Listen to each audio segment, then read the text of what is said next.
What was that? Have you been out with your trailer?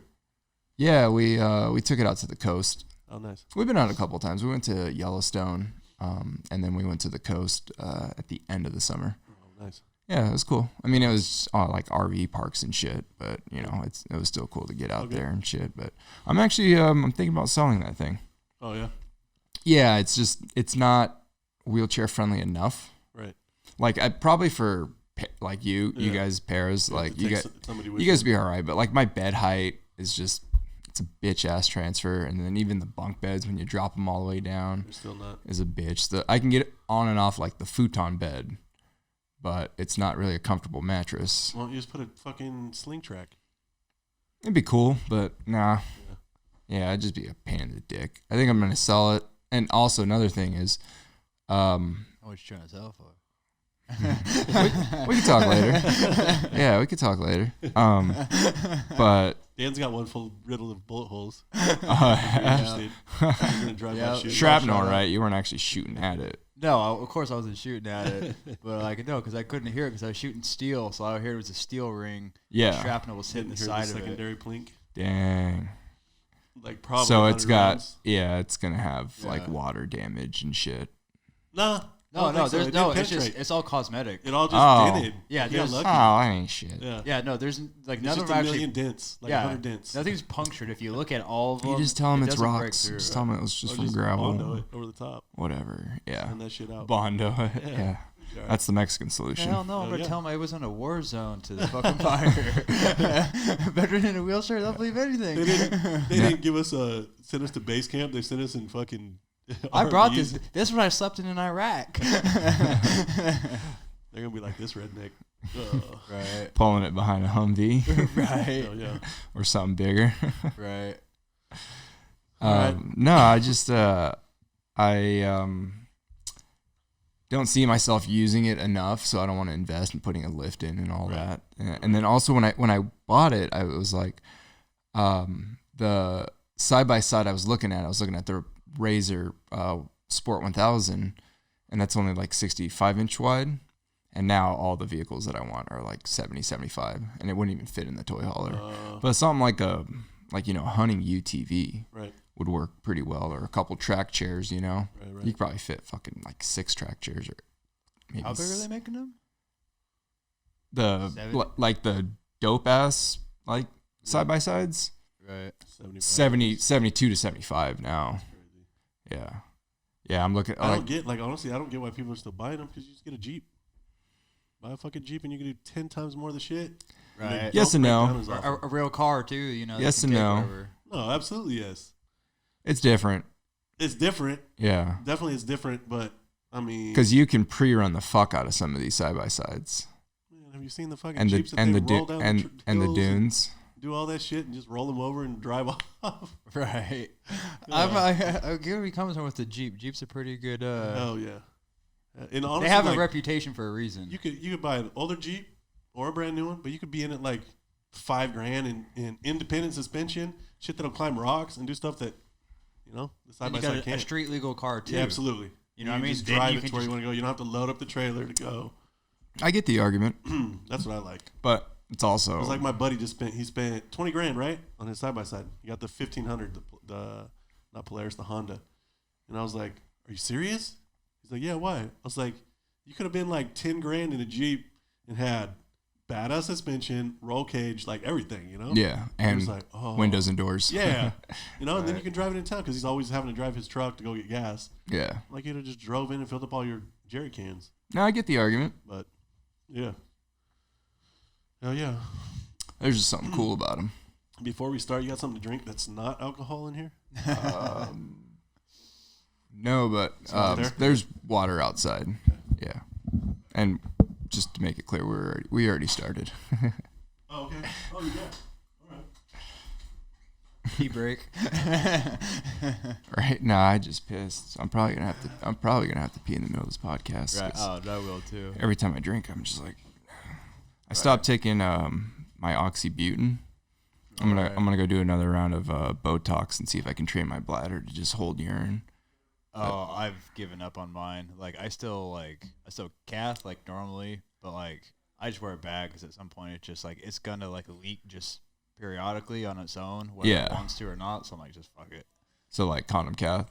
Yeah, that's what I do. Like, I'll still like, cause then you can disconnect it and you can still just like cath. You like right through the thing. And reconnect the tube. But like, I've tried the Botox about 3 times now and it's never worked for me. Really? I just still like spasm right away. Huh. My shit like works too good. I wish mine fucking did. But Yeah. Like it doesn't, and so that's when I said I don't see the point in like, or even like taking meds or anything. Yeah. It's not worth it to me. I was like, I'll just live it. I manage it and it works for me, so whatever, Yeah. What was nice with the Botox was I was actually getting like 7-8 hours of sleep. Right. And coaster, please. Nice ass table.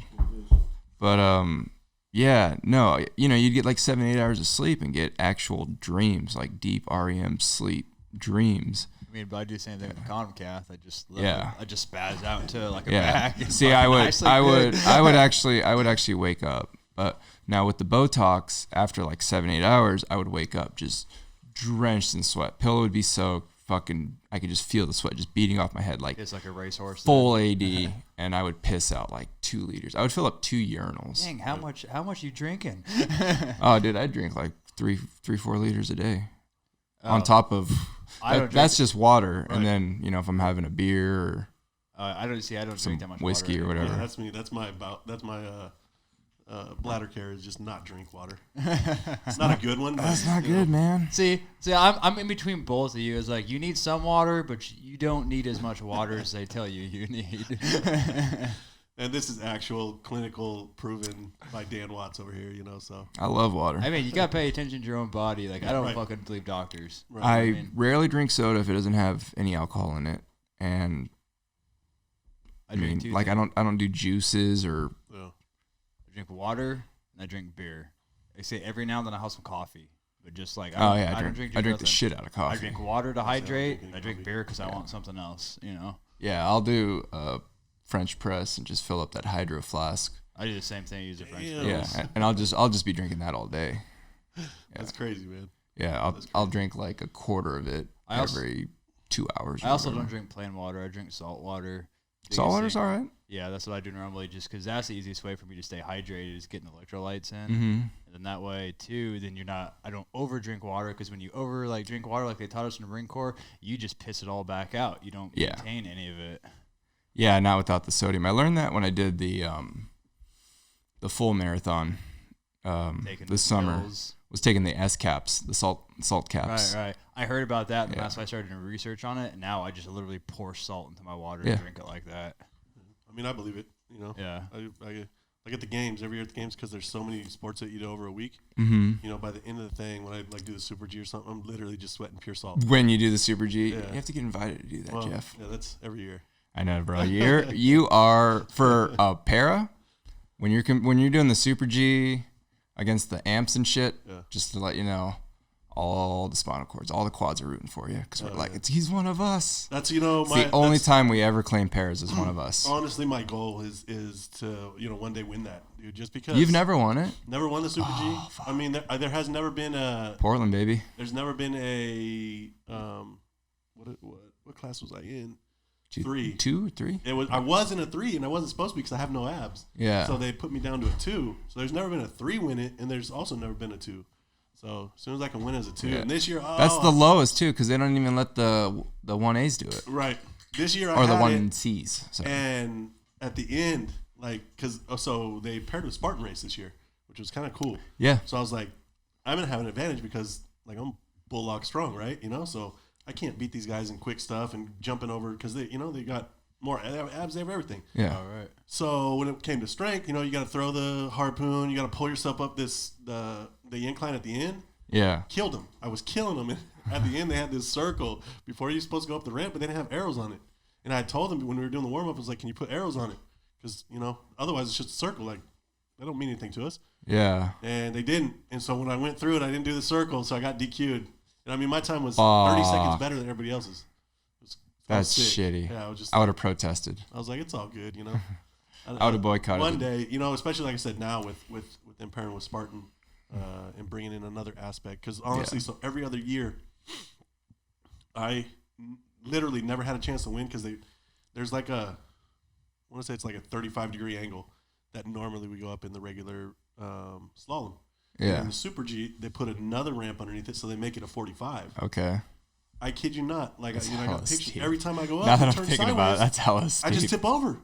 Because I can't lean. I can't lean the opposite way. And so, like, every year, I'd get stuck there like 2 times, and I'd just be like, I'm just going, guys. And they're like, what do you mean? And I'd literally just push myself and fly off the edge. And they're like, you're going to hurt yourself. And I'm like, well, take it out. Like, that's not fair. Like, I physically can't do it. Yeah. They're like, sure you can. I was like, I'll show you. Let's go up there afterwards. And every time they push me up, turn me sideways. And the minute I turn sideways, just fall over. Yeah. So unless you have momentum, but you're supposed to. Or stop like hella camber. Yeah. And then if you use a bunch of camber, you're going to lose because you're going to knock over all the cones and stuff like that. So. I like how able-bodied people tell dudes in wheelchairs, like, you're going to hurt yourself. Oh, Like, yeah. Hey, motherfucker. Yeah, don't worry. I've done worse. Right. I flipped a couple track chairs. Dude, yeah. That was funny. Mark, every time we went out, when we were out hunting, like Mark, every time we'd like pass a spot, he'd be like, all right, yeah, right there's where Jeff rolled down the hill. Yeah. Like, I had to go get Jeff over here. Yeah. That was funny. Oh, the one down the big hill, right? Just down from the trough? Yeah, I don't know how you didn't. It was pretty rocky, right? Well, it was just steep, so I tried to do it going uphill. Okay. And it just went up. I was as lean far forward as I could. And I got to a point where I wanted to turn, but I couldn't because as soon as I turned, I went over sideways. Yeah. I was like, well, just goes forward. And I went forward and boom, flips over backwards. But that one wasn't even the bad one. No, it wasn't. Because he called on the radio, though, because I was with Mark, and he's like, you guys in the area? He's like, do you mind come give me a hand for a minute? Come up. So I fell on another path where I was following Dan's tracks, It was like, if Dan went down there, then I should be able to get down there. And so I'm following it, going down, doing whatever. Well, I forget that he had Mark, there with him, too, to kind of help guide and judge him and whatever else. So because I slalom that shit down. I slid down that thing. Well, when I slid, my shit tipped over because I'm a little bit more top heavy. And so I flip over. And or you caught an edge. You caught his edge. It rolls, brother, and just boom, boom, boom, like 4 times. You seatbelted in or? Chairs? No, that's why I don't seatbelt in those things. Yeah, you know get the fuck out of there. So I cut off all the side. Like I have just a power chair seat on top because I don't like. No side guards? No. Or the armrests? That's where you're going to get trapped. You have the armrests. No, he doesn't. I took them off. Completely change out the chair. Because, I didn't want to get in. If I would have been in it, that would have been 3 rolls. Do you have an oh shit handle still, though? Yeah, there's still shit. I have one that you can stick in there. Okay, so you got the controls and then just, okay. So the controls, same thing, too. You can just pull it out. So luckily, it flips, right? And I'm laying there, and I'm looking. My bow's like 10 yards up, and the tractor is like 30 yards down. Yeah. So I was like, dang, what do I do? And so I was like, well, I'm going to go get the bow because I can't get back up to get it anyway. So I go up and I grab the bow, and I start coming back down. And I get to the tractor, and I'm just like, please turn on, please turn on, please turn on. So I get there, and I hit the button, and boom, lights up. And I'm like, yes. So I hit the control, and the track starts moving. It's upside down. Yeah. And so I'm like, all right, dang, like, I'm sure I got cuts all over my rear end and all that stuff just from coming down like rocky slope. And start lifting it up, get it rolled over, and then I'm looking at it, and the whole chair is just broke. Like the controller's broke. It's literally in pieces. And so I'm like, man, like, what am I going to do? All right. So I crawl inside the thing, grab the bow, get on, and I start putting the controller back together again. And it ran, man. And I drive back to camp. That was the funniest part, watching him come back to camp. Literally. Like a real cholo. Lean like a cholo was definitely on the plate for that one. The whole thing was just lean sideways. Stuck backwards. He's as laying far back as it can go, so I'm just leaned back like. Further than far back as it can go. It was further than it goes. And he's holding the controller in his hand to control it to get back to keep camp. it from falling apart. So then, on top of it, I get there and Mark's like, here's your chair, all right? And I'm like, no, just bring me the hose first. And let me hose a little bit of the oh shit off, and then I'll transfer over. So, one of those gimp things that you just kind of. Speaking of, I still have to hose off my chair. So Dan, all right. So we were talking earlier about property. Yeah. And we went down there this weekend just to look it out. Oh, nice. And Dan shows up, got his track chair, and I was in my everyday chair, and he's like, well, what am I just gonna pull you back up? I was like, well, if you need to, yeah. But I said, it looks pretty good. So I go down to the everyday chair. He's in that one, and he had been having problems with it charging, but it's reading that it's got a full battery. So he's like, well, at least we'll get 1 day of use on it. Mm-hmm. So we start going out, and we don't even get 100 yards, and it just drops like one bar. Oh shit! It's like, I just dropped a bar. I'm like this is going kind of quick. All right, well, let's just try to get to the top of this knoll so we can see what's going on. So we're going. We're kind of just looking at stuff, and it's dropping. Drops like 2. And then when we're at the top, he still has 4. How far do you think you've gone at this point? We've gone not even 500 yards. Right. And so, not far at all. like, we're right there, and Dan's like, hey, I want to go down a little further. I was like, well, look, like, I got the GPS. You can see what it looks like. It's pretty open. But he's like, yeah, I want to see for next year. I'm like, Dan, let's just go. Like, your track chair's not working that great. Yeah. No, dude, I got plenty. So he goes down there. I had like a little over half at this point. So I'm thinking, okay, halfway, I'm good. Right. Thinking that. So he goes down, but mind you, like most of it was down. We got downhill, and then he went up a little, and then it was downhill again. So, I mean, of course, you're not burning a lot. And it was this all like other downhill was more steep, and I knew it because I'm sitting in an everyday chair and like had to lean as far forward as I could to push up it. So here comes Dan back up, and he doesn't get maybe 10 feet and goes, I'm not going to make it. I was like, oh, seriously, dude? He's like, yeah. So I was like, all right, well, I'll wait for you, see how far you make it, and then I'll go back and get Becca, and we'll just roll his generator down. I was like, I'll fix the cable. I know I can. He showed me in the morning his charger, and I was like, dude, why didn't you tell me the night before? I could have fixed it, and it would have charged. He's like, well, it had a full battery, Yeah. So I wait for him. He gets to the top of the hill, and he's on like 1 bar or 2 bars. One at that point. One bar at that point. And so I literally have to push him in my everyday chair at least, I don't know, 150 yards. You pushed me pretty far. The whole top that was flat, and then I still had to push on the downhill because it wasn't downhill enough. He's behind me. Like, are you able to push a track chair if it's like... Yeah, you can put it in freewheel if you need to. Oh, okay. It was still running a little bit. Yeah. But I don't know if it was easier to push on freewheel or to push when it's going, because literally he's like going, he's just barely moving. I'm pushing. I think you push when like it's rocking. going, because I like had the joystick, so it's applying like something to the motors. Like ain't shit. Like I'm literally moving at like half. Yeah. Dan's an hour. rocking. Dan And has that's to rock. so like he's yeah. pushing and I'm rocking and throwing my weight back and forth trying to So heave I'm it like, forward. you could see this, me, like butt humping him right here in the track Right. chair. I was like, it would be so cool. Oh, speaking of that, because we were on the cameras, I still have it sitting in the trailer. Oh yeah, definitely. But that's some great footage there, looking like Yeah, we're Dan doing was some butt just, fucking going on. We need to just get a tow rope. Well, But we a had tow nothing. how? We had So nothing there to was a tow. gate. Because There's a gate going in the property. No, I'm saying I think it'd be easier to pull it if you had a tow rope and you from the wheelchair? and you hooked it up to your camber tube. Yeah, I mean, I wasn't going back up to get a damn tow rope.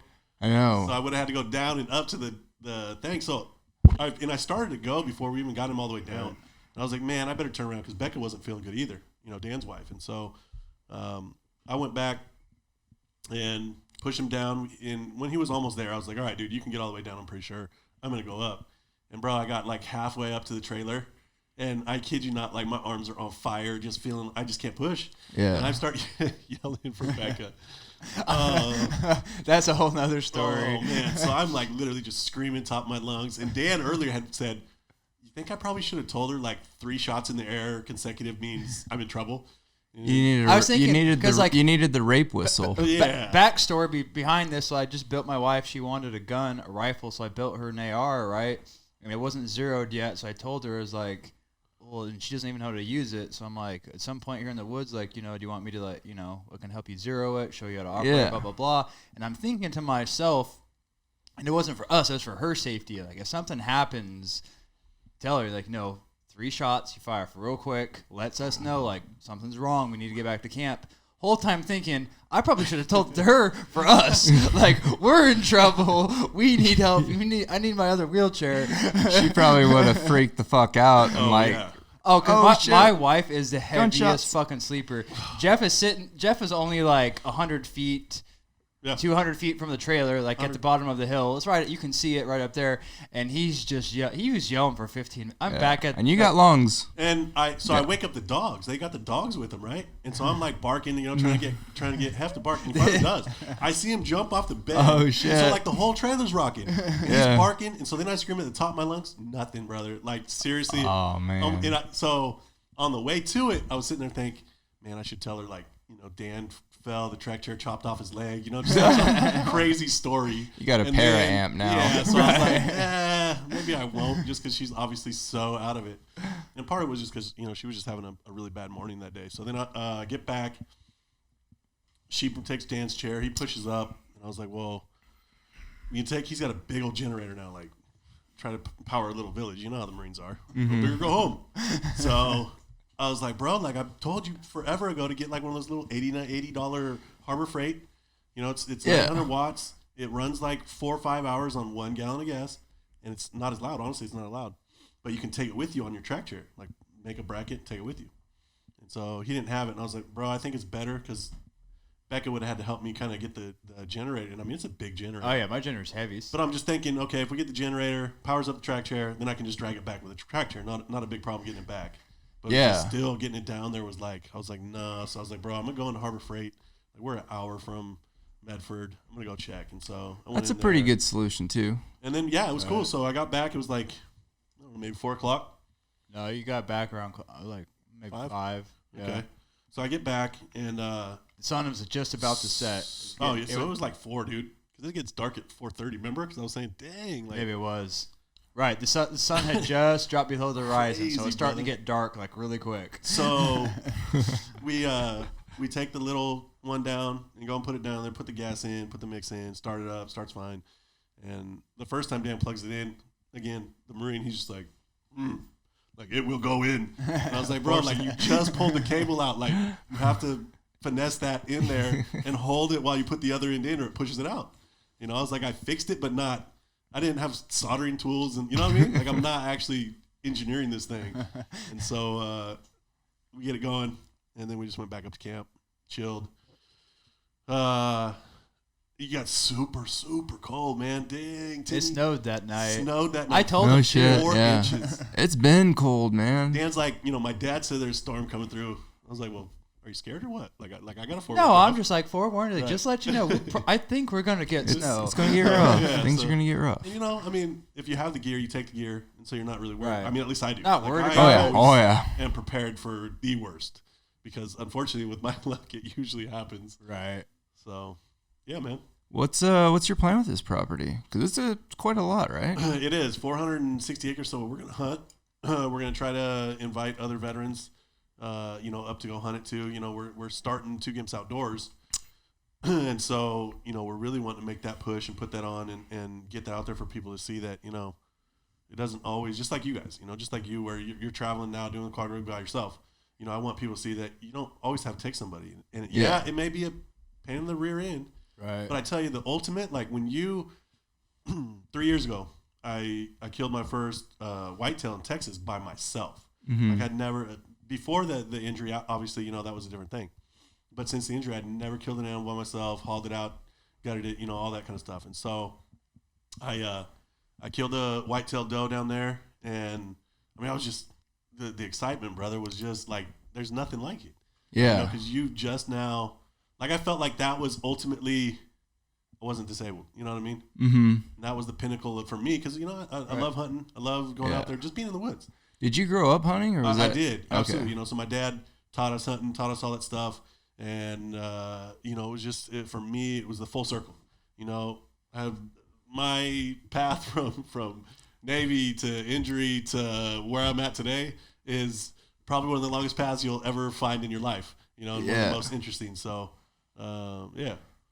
No, we'll have to, honestly, because you're always all over the place, but we'll have to get you back on the show for just a one-on-one when. Yeah, I mean, absolutely. It's great, Dan's. I'm not trying to knock you. It's great that you guys you came out here because I figured, you know, the stars align. We'll just throw the teaser out there, you know, of what it is. Because Dan, so when Tim called me, he's like, well, if Dan doesn't come, then we're going to dip a little bit more into your post-military to, you know, hooking up with PVA kind of deal. Sure. Which that's where, you know, I'm talking about. It's a big arc that goes in some places that people will be very surprised to find out that, you know, some of my position can go through and come out unscathed, you know, honestly. So no, it's a that teaser out there, so everybody's looking for that podcast. It's honestly a great story. So I mean, y'all listening out there, just be on the lookout for that one. It'll happen soon.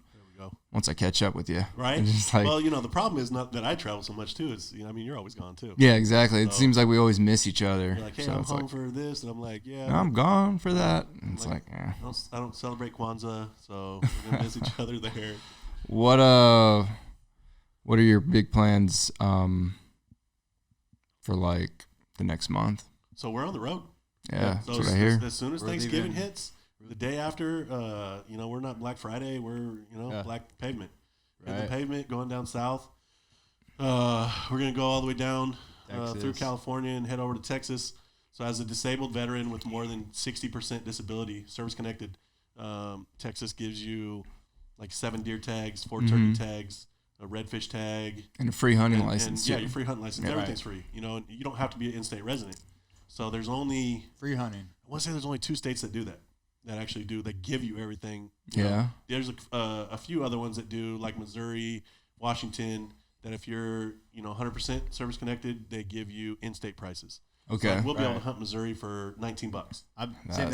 Versus probably like 70 something. Right. A couple hundred, because you got to pay one for your license and then for the tag. True. So like people that come to hunt Oregon, like ultimately, I want to try to figure that out with my uncle just did it. Don't quote me on these numbers, but for a license, because he lives in Washington, $150, $160 for an out-of-state license. And then because he went elk hunting, so out-of-state elk tag for Oregon is like 5 something. Yeah. Woo! So that's the deal. That's just the tag. That's the tag. You gotta buy. Some places you don't know if you're gonna draw.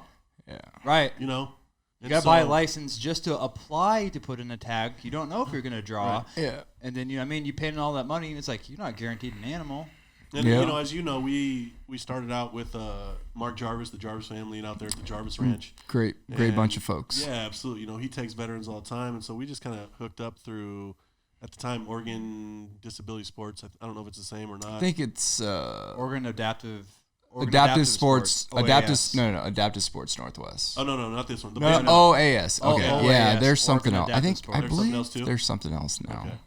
Well, so I hooked up with them and hooked up with him through skiing and stuff like that. Mm-hmm. And, he was like, come out every year. Wanted me to come out every year. I went out the second year with Dan. No, Dan was the third year, right? Because the second year was John. Okay, yeah, because I got double amp. Yeah.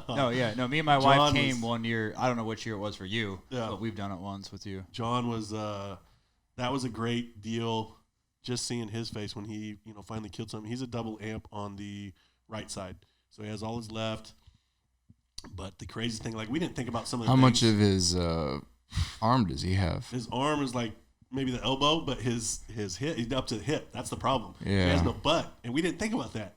So he's sitting on the right side of the side-by-side, right? So to sit sideways to get a shot, he has no butt left to sit on. So we're like, dude, there's and it was a monster, and he couldn't get turned, and I was like, dang, Mark, we need to think about some of that stuff, a little bit more. And that was when he started. We modified the Ranger so you can load a track chair in the back. Yeah. And from there you can turn a little bit and do certain things. And slowly but surely. And honestly, we've kind of gotten a little away from Mark just because I'm gone. And Dan's already been. So we're wanting to maybe start using some of this. No, I hear you. These other places and getting, because for me it's always about getting new guys. I love hunting with Dan. It's a blast. But ultimately, our goal is to bring in other people. So that is if we're hunting and not trying to fix a track chair out in the woods. Yes. But that's the stuff that's great, honestly. I love that stuff because most people are going to think, what do you do? Let's say, what do you do if your truck breaks down? What do you do if this?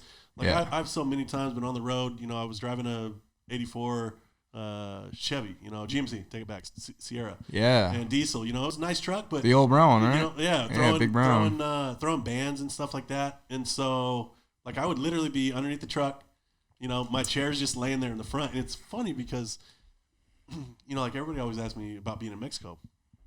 And they're like, what are the people like? And the crazy thing is, if I stop for a second and get out of my truck in Mexico, there's 20 people wanting to help me out. Yeah. I kid you not, and they're doing everything. They won't take any money for it. I was literally in, what's the name of that town? California. You can head over to the base that's there. It's Tijuana? No. More north of LA. Edwards Air Force. Edwards, right? Oh, you're talking about in the U.S.? Yeah, in the U.S. So I was there. Okay, yeah.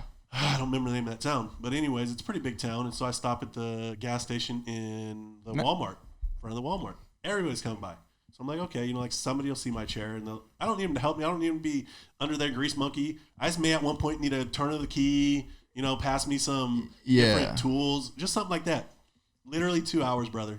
Nobody stopped. Nobody. For nothing. 2 hours. And some dude finally, he was like, he passed me, And we had made eye contact. And so he stops on the exit and loops around. Comes back and he's like, man, he's like, I was, kind of in a hurry and I was trying to get home. But he said, I just looked at your face and I could see that you need another set of hands. And I was like, dang, brother, like, honestly, thank you. I was like, I've been here for 2 hours ready to put this thing on. The band's just ready. And, I hollered at people when they're pumping gas, all that kind of stuff. Nothing, brother, nothing. And so he gets down, hits the little key to start it, and boom, belt jumps on, good to go. And I continue on my trip.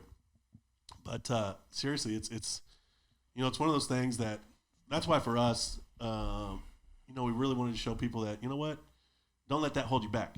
Because there are a lot of people that are like, man, if I get stuck and then you need help. But there's a lot that you can still, do. Obviously, depending on your disability. Well, for us, I figured if you want to survive, like you're gonna do everything you can to do it. That's military, and unfortunately, not everybody understands that. So it's mindset. You have to do something. We're talking about some people that haven't started out their lives the way that we have, or haven't been in the military. Because the military, they beat into you. It plays a big part. Yeah, adapt and overcome, adapt and overcome, adapt and overcome. And for me, it's great. But I want to be able to share that, pass that on, kind of like you guys do.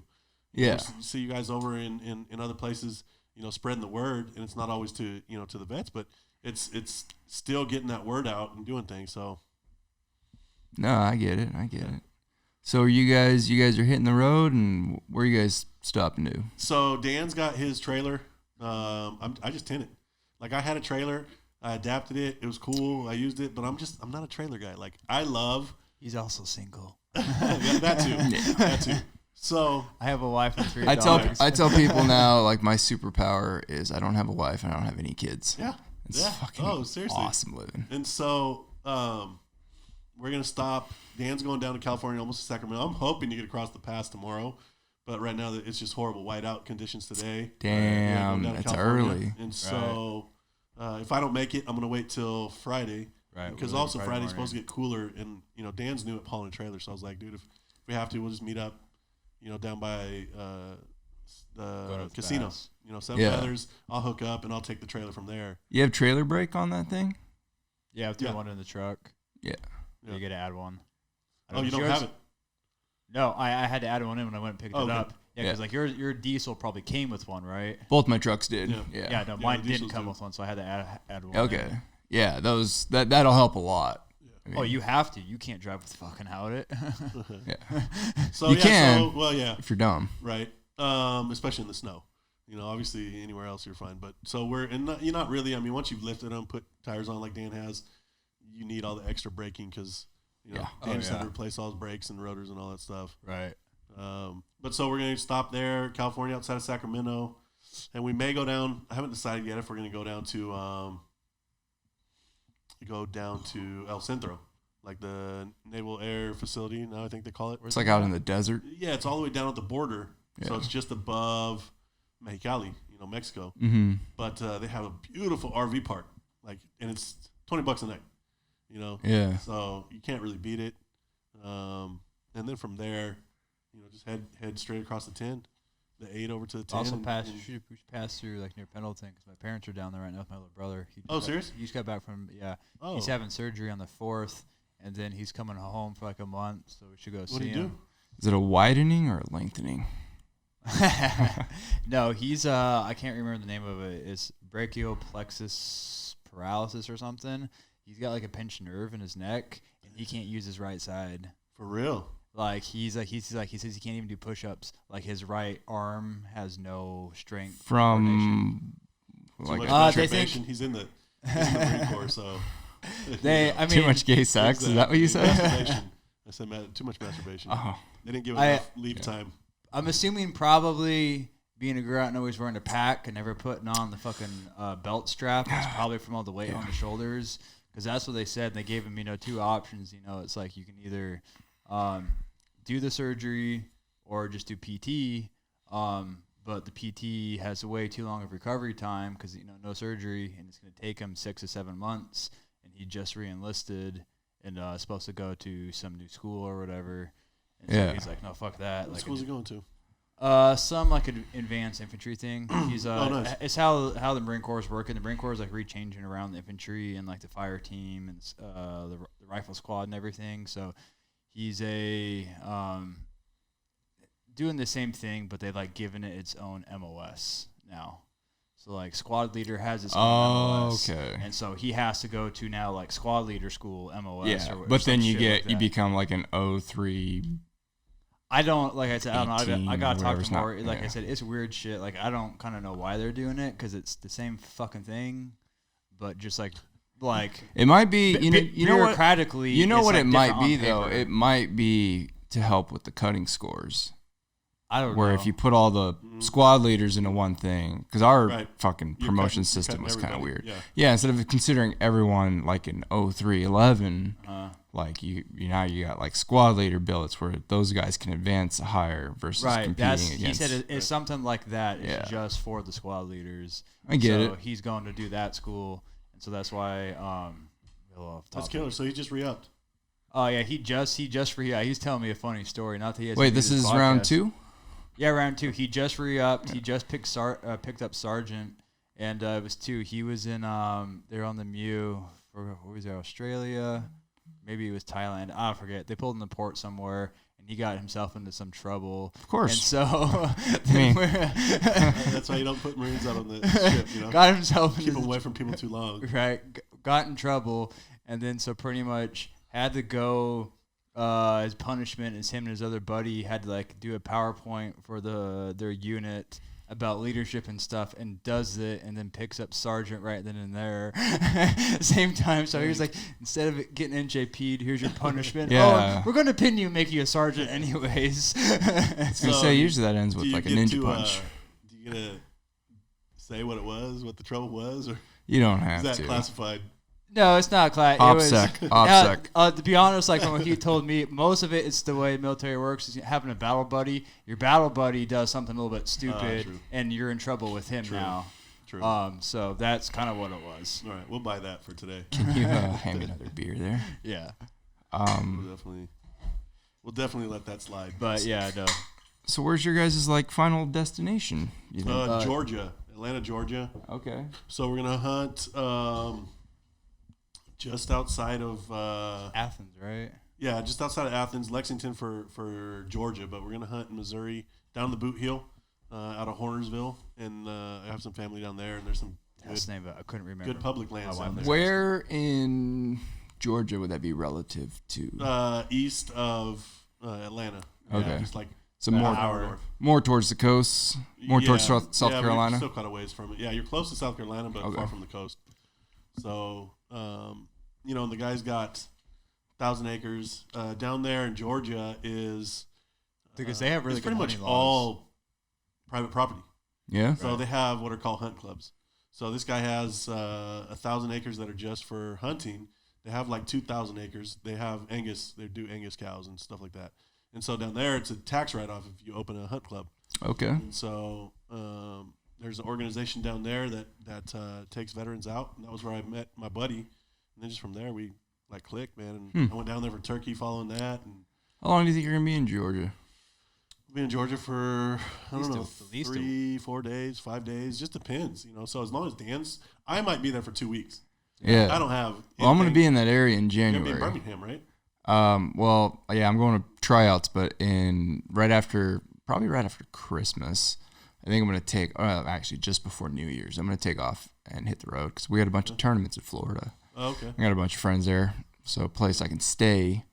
But Henry's coming up to the shoot. Henry who? Henry from the Navy. Black dude? Yeah. Sawyer. Yeah. Yeah.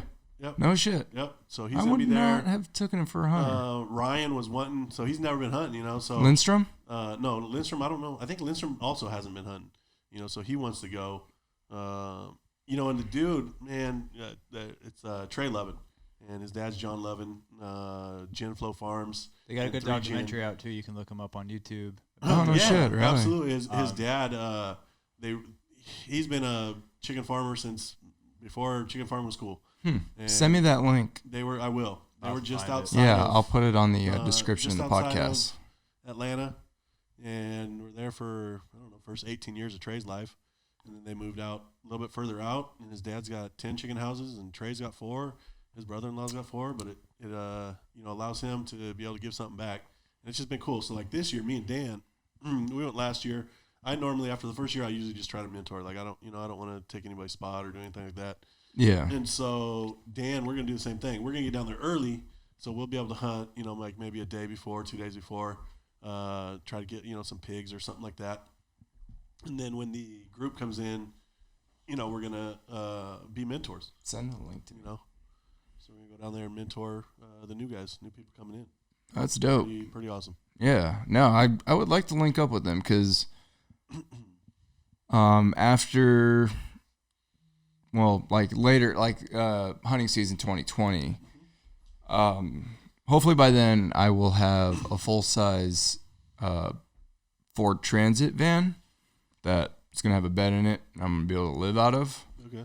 And Are those ones 4-wheel drive? 2020, they're going to come out with are? a dope-ass 4-wheel drive one too, Nice. where you can change it from, you can go from rear to 4 to locked front. Oh, nice. Yeah, which will be nice. Yeah, that's always good. Yeah, the Sprinter, I think 2019 they started doing the 4x4, which is great because you can do the conversion, but you got to deal with that, and High up. it's nice when it comes from the factory. Yeah. Right. Killer, man. Killer. Yeah, and it's just gonna be all about hunting. I wanna get into like out of state and just go out. There's a lot of opportunities. What I like with us is as you found out, like this spring, we don't do I don't want to go to guided hunts. I just don't. Yeah. Just because, everybody can do that. That's been done millions I feel times. like that's something like for like rich business people who have a lot of money. Yes and no. I'm down to do both. I get it, just because. I'm still learning, man. Sometimes, that's the thing. Yeah. Sometimes you're picking people that haven't been in it every day, and so it's nice. Yeah. Not everybody realizes that hunting is hunting. It's not. I definitely have less than 2 weeks combined. Right. You know what I mean? And that's big thing too about like hunting is like needing a mentor.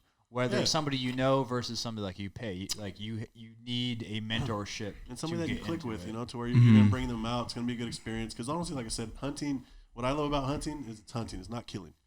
So there's some people like, man, we get the ones that'll come out to the things out there in Georgia or wherever else, or they're just like so disappointed if they don't get some, but they've seen 30 deer during the day. Right? Yeah. I'm like, bro, that's the experience. That's It's what we're being here out for. That's there. what people don't get, and I think that leads to a lot of like misconceptions about hunting. Absolutely. It's like because when you watch it on the hunting channel, they're getting a fucking different animal every episode. Yeah. Sometimes more. There's one that's called God Given Right. I love that A show? Yeah, because they'll show when they don't get anything. Okay. He'll be out all week and be Yeah. like, man, last day came and we got skunk.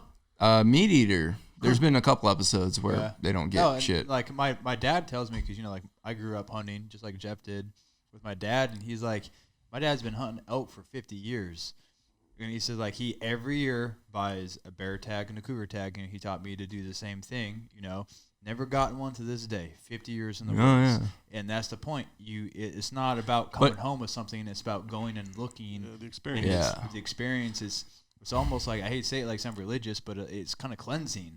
Yeah. To be out there, to free yourself away from this bullshit we have in our day-to-day lives. Yeah. Leave your phone at home. Right. Don't even take it with you. Right. If you want a camera, go get a cheap ass point and shoot. Yep. But yeah, leave that shit at home. Don't fucking worry about it. That's what it's nice going out places where there's no signal anyway. If you're doing it right, you're not gonna have cell service. Exactly. Right, exactly. Because then there's that temptation. That's like why I like, hopefully, my wife may not listen to this. I love her. So the and she new knows. property that we have is so nice because we're all 4 sides is public property. Oh, so the that's one dope. side is National Forest, Butte Falls National Forest. The north is BLM land, and the south is BLM land.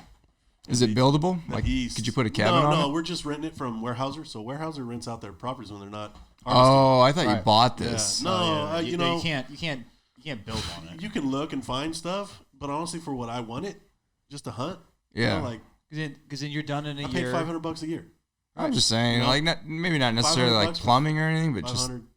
Yeah, but I mean, like Dan has his, he's got Right. everything, You got the water, camper. all that Right, stuff. exactly. I pack everything in on a trailer. Like I said, I'm all about that life. Yeah, I'm all about that, running in. Get the challenges. Yeah, you know what I mean? Right. Yeah. But the shit's there if you need it. You know what I mean? Right. Like I'm definitely down with making some stuff happen out of you know what most people are gonna look and be like that's not possible. How are you gonna be able to do that? You know, we'll figure it out. Right. Well, when me and Dan went turkey hunting this spring, there was a point where I would just pop up on the back of his wheels and he'd tow me in like that. Indian Marys. Huh? What's that? Indian Mary. Absolutely. That's a good story. So there's a little campsite, Indian Marys. It's right outside of the town of Merlin. Yeah. So Merlin's got state record turkeys. You know, like that's where the state record's from. And we're What coming off state the is this in? In Oregon. Sure. They're just it's like off the road. a couple miles north of Grants Pass. Okay. It's the exit before you hit Grants Pass. Exactly. And so You'll see a sign that says Merlin. It's called Merlin. I've done that drive. I don't know how many times. I've never fucking noticed Right before that. you hit Grants Pass. And so, I'll look for it. right when you come off that big hill, last hill, big hill, before you come up, and there's like there's like a rest area on the right. Okay. Right before that exit, you get off, and it'll take you out there. But so we're coming back into town to go. We're like, well, let's just go to the bar for have a beer for the evening, maybe a cheeseburger or something. All right. So we start heading in.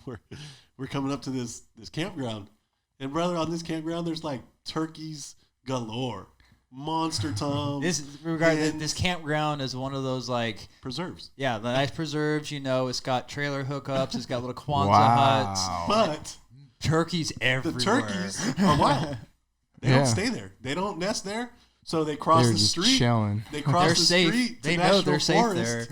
there. And once you're 50 feet off the National Forest road, like So I was like, bro, I got my turkey tag. I want to sit here with my bow. That way people aren't freaking out. But it was just hilarious because you could see the people are like, they knew that we were there. They're like, what are these Gimps up to? Once you're far enough off the road, you're far enough off the road. And I mean, every night they'd come up and go roost right there in front of us. So I told Dan, I was like, hopefully our property pans out. But if not, we know where we can go and get turkey. Hide your kids, hide your wife. I mean, if he would have had a shotgun, we'd have had a couple of them. It would have been. But I'm bow hunting, so I think I may still have the footage on my phone of like I left Jeff up there sitting up or his spot, and he's like, because we couldn't tell because the turkeys looked like they knew what was going on, and so they're trying to cross down lower from us because he's trying to call him in. So he's like, hey man, just go check down the road, because he's sitting up there in his normal chair, I'm in my track chair. So I go look, and I'm filming the whole time, and I just see a lot like 100, 200 yards in front of me, just a line of turkeys crossing the road, and I'm just in my track chair won't go faster. I mean, monster toms, like 12-inch beards. Wow. That one that was down there, that state turkey had something like 32 beards. Something like that. So I don't know why I didn't think to not get my turkey tag. Yeah, that's and crazy. just get one, because I mean they're all over Mark's property. Right. Well, it's a good thing too. Like even aside from just from a conservation standpoint, is supporting conservation is buying tags, like back to like absolutely like buying a bear tag or for example a cougar tag, because cougars are the season's year round in Oregon. You know what I mean? You just have a tag so you can legally shoot one if you see one, because like you don't hunt cougars hunt you. I was gonna bring this up. By the way, there's been one kind of lurking around in this area. I think I'm gonna set up a couple trail cams. Oh, nice. I don't know if baiting's legal, but I don't know. If you're not shooting it, yeah. I mean, if you're wanting to shoot it, then yeah, you can't bait. But I just set up some cams and maybe I might just drop a stake in the yard. You could right. You can quad hands. kill them a certain distance if they're on their way to it. Oh, okay. So there are some ways to. I was like, I dropped that a little further than my house, so hopefully it passes through. Yeah. I mean, if you're already like in your own like place or your own yard or property, and you're not too far, like I bundle up real warm and take a 6-pack with me and just like to hang out outside. Well, on certain nights with the rifle. I don't know if I have the eye to fucking see one. Oh yeah. Oh no. Well, yeah, that's true. Might have to get some night vision. That's my excuse. Well, you can't shoot them at night. Yeah, exactly. You can't. Coyotes, yes. No, not in Oregon. Yeah. Oh yeah. It is? Yeah. I'll have to check into it. Yeah, check into it. Coyotes you can shoot all day, every day. You can't shoot a cougar at night? Nope. Got to be during the day. No actual hunting, because coyotes fall under the nuisance animals. Or like maybe nuisance, invasive, or whatever. Yeah. So you pretty much, and at least for Oregon, you can do Cougar whatever and bear are big coyotes, game, so. except if you're running semi-automatic, you still have to limit it at a 10-round magazine. You can't. Which is odd because, even me and Dan the other day, he was like, you can't spotlight raccoons. I was like, yeah, you can, brother. He's like, no, you can't. I was like, trust me. Like, I grew up on that. Looked and it so up, he looked it up, and he's like, you can spotlight raccoons. Yeah, because it's that's when they come out. I wouldn't want to shoot one anyways. Raccoon? I think they serve a purpose. Yeah, I mean, but so here's the way I look at it. They also have nice fur. Anything that they're offering licenses on as game, there's a reason. Yeah, those guys know True. how many animals we need to have to where they're not coming in and getting into your dumpster. You know what I mean? Spreading rabies or whatever else. So that's the way. That's my argument with everybody because, going to Mexico, there's so many people down there. It's crazy because down there, people are like, "Oh, you're a hunter. Like, why are you killing?" And I'm like, "Really? Like, we just went to the tacos where they have beef, pork, lamb, goat. Like everything else. Yeah. The way those animals live and die, that's sad. Oh yeah. The way that deer died in front of me, that was something. He lived his life, and his life was over. Absolutely. You know what I mean? I never. So, globally speaking, like, what other countries hunt like we do? Like we do. Because I have an uncle in Australia, and he hunts, but it's right. so restricted. Yeah, Like, as far as I know, I Russia. think Europe has a lot of hunting. I mean, obviously, if you think of the English, the Brits and stuff. But so you're still talking about like those guys are running dogs for foxes and stuff, like stuff that here it's deemed, inhumane and whatever. But the thing is, there's certain game that you have to have a dog. If you don't, it's just blind luck. Yeah. That you're coming across them. That's I just watched a documentary. I think it was on. I was super high when I was watching this. Well, hunting's a dying breed. I mean, they talk about here in the U.S. It's kind of slowly. I hate to say fading out, but right now, like if you listen to media a lot, and they've been talking about a lot, is like they really need new hunters. That's why they're pushing that +1 movement so hard. Yeah. And for me, like I look at, just the other day, I don't know if you saw, what was it? Was it Jimmy John's? It was one of those where the guy had just went over and killed an elephant. Jimmy John's is a big hunter, and so everybody wanted to protest him. Right. And I'm like, look into it first before you get your panties in a wad. Because number one, those hunters, just like here, the hunters that are paying for licenses and tags and all that stuff and putting in to draw, look how much all that costs. money generates to be able to take care of these animals. And it's most likely a bull elephant that's outlived its breeding years. But they give the meat to they don't bring any meat home. Yeah. Do they bring a trophy? Sure. But I mean, if it's going to die, why are you not going to let them? And it's not even the real thing. So they make replicas now of the head and everything. Yeah. The point I'm making is like that bull elephant, if it's not fucking cold, like it's just going to continue to just stomp out all the other smaller elephants, all the male elephants. It's on its way to deteriorate, maybe. Yeah. That's why they're able to get to it. Yeah. They're over there doing conservation. They have rangers now. That's what it comes down to. That are getting that money because it's like $100,000. It's such a weird dichotomy, conundrum. Yeah, it's like the dichotomy of it. It's just like you got to kill this thing so that all these other things can live, and then circle of life. Absolutely, and some people they don't get that. Right. Well, I get where they're coming from because it's like when you see it like a photo of a hunter posing next to a dead elephant with a rifle, but a picture's worth it just looks words. bad, right? Yeah, yeah. I get that. But like I said, that's necessarily the problem. Well, that's the problem with where we're at today. Nobody investigates the meme culture. Exactly. Why? Yeah, exactly. They just see the picture and that's my what God. I'm saying. Why a picture's worth 1,000 horrible. words. That elephant that I saw. No, you know what? That elephant could have been the elephant that stomped out a village. You know what I mean? Yeah. Or maybe it's just too old, and they're deciding to make some money. They give all the meat to the local village. Right. The local village eats for a month. You don't know. First let's talk about the amount of meat on a fucking elephant. Like, we live off of fucking beef, a lot of beef here in this nation. How much more meat do you get from an elephant? Oh, you could feed a couple Laotians with an elephant rib. I guarantee you, they're curing it. They're doing things to where it lasts. Like I said, a month. Right. A month for a whole. They village. value that. And so at the same time, they're going to send us pictures of the the starving kid in Africa and be like, well, for 50 cents a day. Yeah, but that hunter could have did it on his $100,000 license. Yeah. He could have paid for that whole village to eat for a month. It is a weird conundrum. And so too, the biggest thing is I can't stand is people don't look at geographically like where you're at, like continent per continent. Like, okay, people get upset because guess what? We don't have elephants here. Yeah. If we fucking did, it would be completely different. Well, we'd be killing them too, though. Guess what? They don't have the animals over there that we have here. Yeah, you imagine hitting an elephant with your car? Just Forget about it. blind corner and just boom. Oh, you're done. Bison. You know, think about the people that hit bison, hit horses, hit cows. Yeah. You know, things like that. Hit a deer. You know, and like Oregon just recently changed their roadkill laws, so you can now salvage the animal, which to me is just another bonus. You have so many people. Right. It's not right.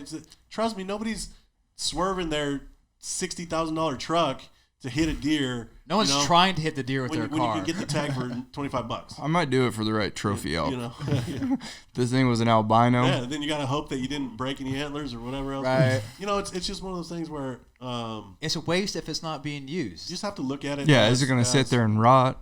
Think about, like you said, there's a cougar that's now here. There's a cougar that's been, I don't know if they removed it or not, in Tualatin. There was one that was going all the way to the pond in Tualatin, like in the middle of town. That's, Right. Every night they saw it at this pond. Eating people's cats and Eating dogs. babies, like it could literally just grab a baby and be gone. Your children are And not you can't safe. do anything. Your children Nothing. aren't Those things safe are with a big so old cat strong. running around. Well, And they're gone. and they're sneaky and fast as fuck. That's and they're always going to attack from behind. They're hunters. You will never get attacked by a cougar from the front. You won't. And that's because it's so instilled in them of where to attack, how to attack. They go to your neck. Yep. They I grab thought your about neck. that when I was doing the marathon because it was down the Vernonia Banks Trail. Really? And I was like, man, and during like my train, because Open carry, bro. for part of my training, Arizona, right? You were in Vegas? no, this is in Oregon, Oh. Banks, Vernonia to okay, Banks, okay. out in the woods, Oh, wow. and it was like, yeah, I was just like, fuck, if something just wanted to eat me right now, like Yeah. a fucking bear or Yeah. a cougar, Yeah. I would never see it coming. There'd be nothing I could do. My own, Well, you know, so the other night, like we were talking about having to go get Dan's chair. Like after it quit running, it was like, I don't know, 8 o'clock.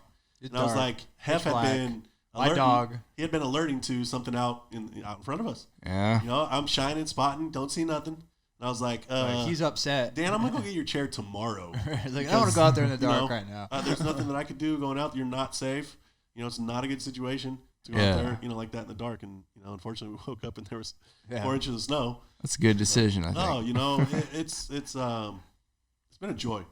You know, for us, it's something that we feel like we can just help set people in the right direction. You know, Yeah, and you know, like we just talked about Henry going, somebody who's never been. I would have never taken him for a hunter. Exactly, but You so know? here's the thing: Yeah. he probably wasn't before. Like you weren't before, right?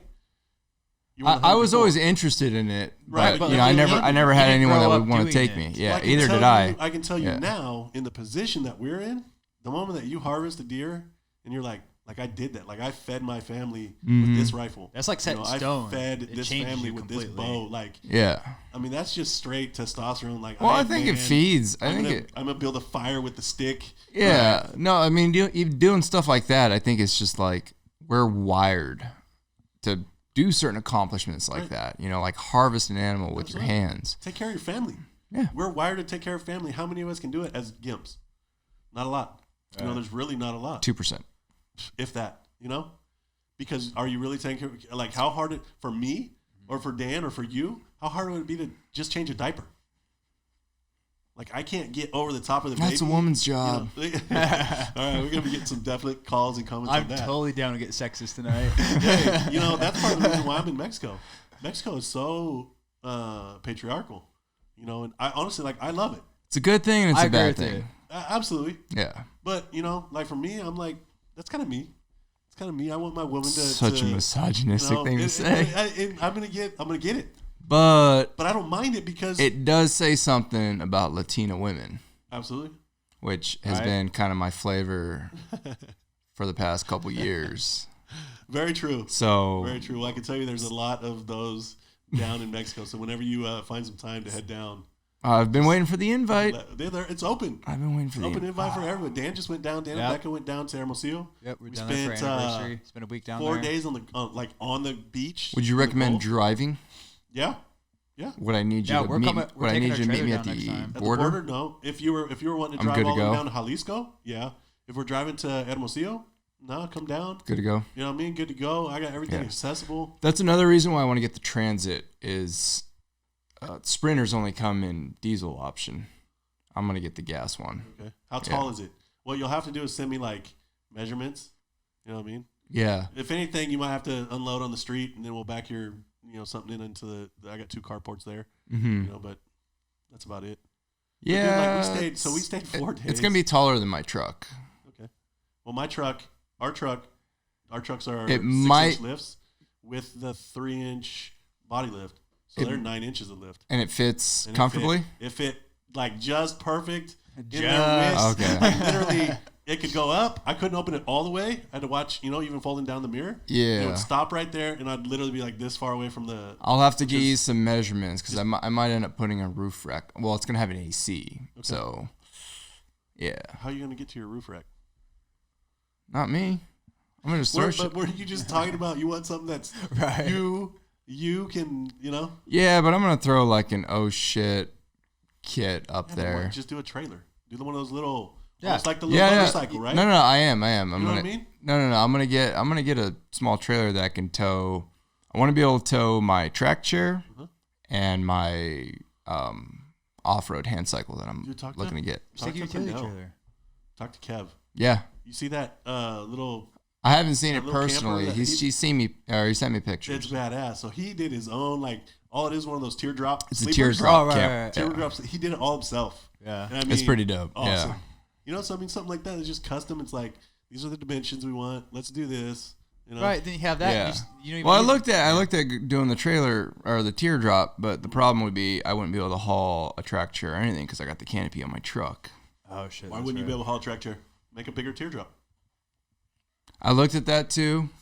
But you know what I mean? It would make more sense to do the van. Because it'll fit inside. No. I would, and then a trailer, like a tricked out utility trailer with some different boxes. Same thing. Because you can even put beds that fold down to the height you need off the wall. Like if you need to on a sleep utility trailer. Yeah, heck yeah. I would have the van. Right, you're talking like you're talking an enclosed. I'm just saying, like to where trailer. you have, No, not enclosed. No, this is just a trailer. Right, but not an enclosed trailer. Yeah, you're talking. You want an enclosed trailer. I'll tell you. This is what he's talking about. Just because the weather is, weather. You know what I mean? And so if everything's on back, and then you got to go put a bag over the control on your track chair. Your track chair's soaked. Do this or whatever else. Because trust me, I had that happen one time. I was coming back through Texas, and I had the 6x6, which is honestly, we're just gonna put that out there. It's a POS. They told me that it does great on sand and all this stuff, and I had this trip planned down to Mexico. Oh, bullshit. I was livid. I literally dropped off the sidewalk, and the footprint is like 6 tires, but they're only like that big of a footprint. So just dug in. I was livid. What do you mean footprint? Like the width of the tires? So the footprint where it actually hits the sand is only a small, even on these big tires. Mm-hmm. So Dan's got 33 1250s, 35 1250s, right? And the footprint on that is probably 3 inches squared. More than that because it's 12 inches wide. But I don't even think it's 3 inches front to back that's hitting the ground all the time. Right. So if you think about that, the footprint is small. And so that's where you just dig in. That's why trucks will dig in the snow. That's why they'll dig in. Because they don't have enough. Yeah, I got my 33s stuck because I didn't air them down. Right? Yeah, because that's what. So you know why you air them down? Yeah, more bigger footprint. tread. Bigger footprint. Yeah. Right? Bigger space. Bigger footprint. That's what it is. That's all it is. And that's why the track chairs are so killer. They have so much footprint. I just wish they'd come down.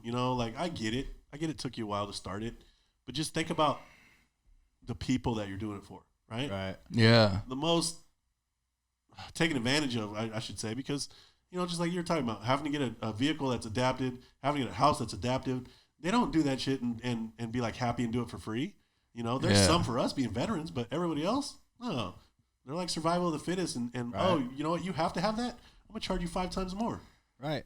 That's why I've always, going overseas, we just got back from Paraguay, and it was like we did a lot of PR stuff there, and it was dope just to be able to have a outreach and just talk to these people.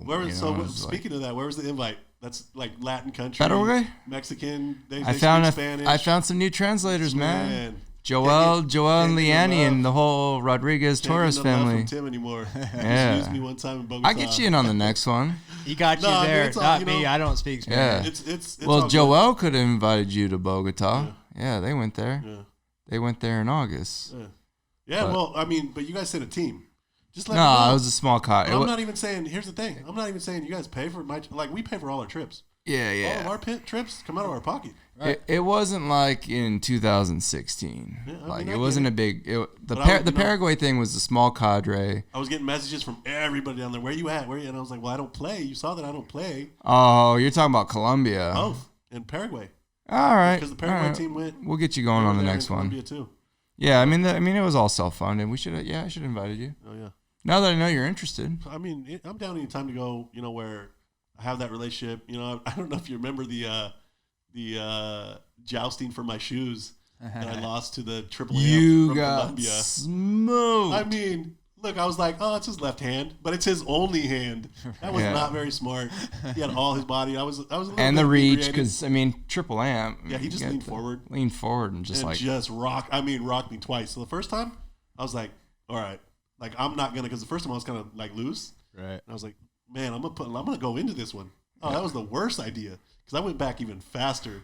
I was like, here you go, man. Here's the shoes. He was like, no. I was like, yeah, man. Like, we made a bet. Here's my shoes. Yeah. It was just awesome. Triple M. You fucking Just trying to give all him love. his shoe. And Dude's only got one hand. He don't got no feet. I know, right? What did you choose for? Put him on his stumps, man. He's been flossing. Looking good. Absolutely. Yeah, We should actually, Roscoe's playing in the States this year. I think he's playing for one of the Phoenix teams. Oh, yeah? I might see him Nice. at some point this season. Pues He's todo- such a todo- solid fucking dude, man. Todo el equipo allá de Colombia, saludos de parte de Tim, de mi compañero Daniel y yo. Era un placer, como siempre. Saludos. I just told him, to little shout out from me, you, and Dan to all of our friends there in Colombia. I understood you. Yeah, right on. I'm actually picking up a lot more Spanish now. Well, I mean, you got to be. If you're around it all the time. Yeah. I'm trying to get back on that Rosetta Stone, but Okay. it's just trying to find the time between my next fucking addiction has Between this been the and Xbox. I was about to say between this What and are the you playing? Xbox. What are you playing? Dude, all I play right now is Red Dead Redemption.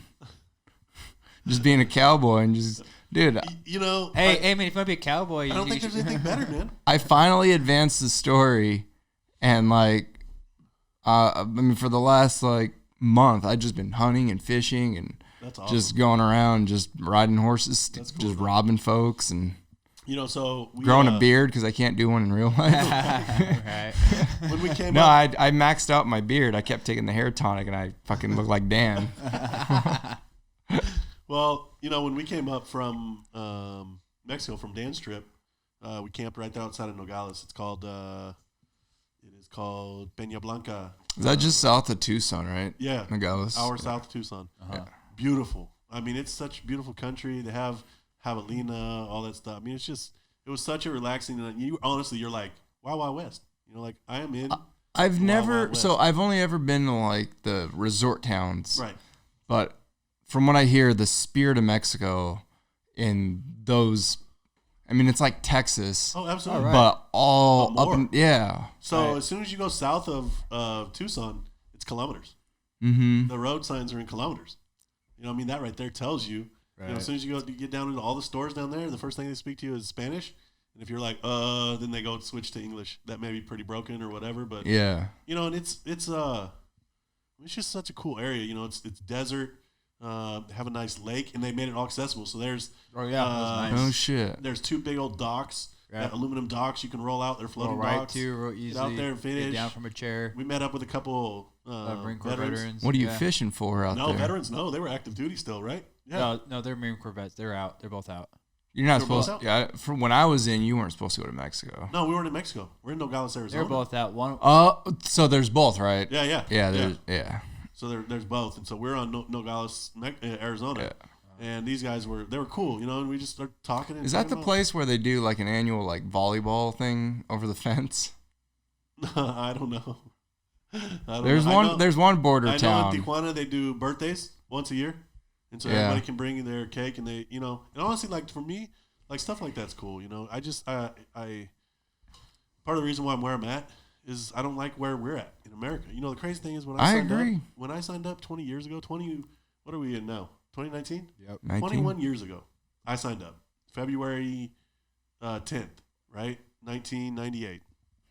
And I was I actually exactly 10 years after you. oh yeah, Yeah. oh wow, the Well- date and everything. 1 year and 1 day. Okay.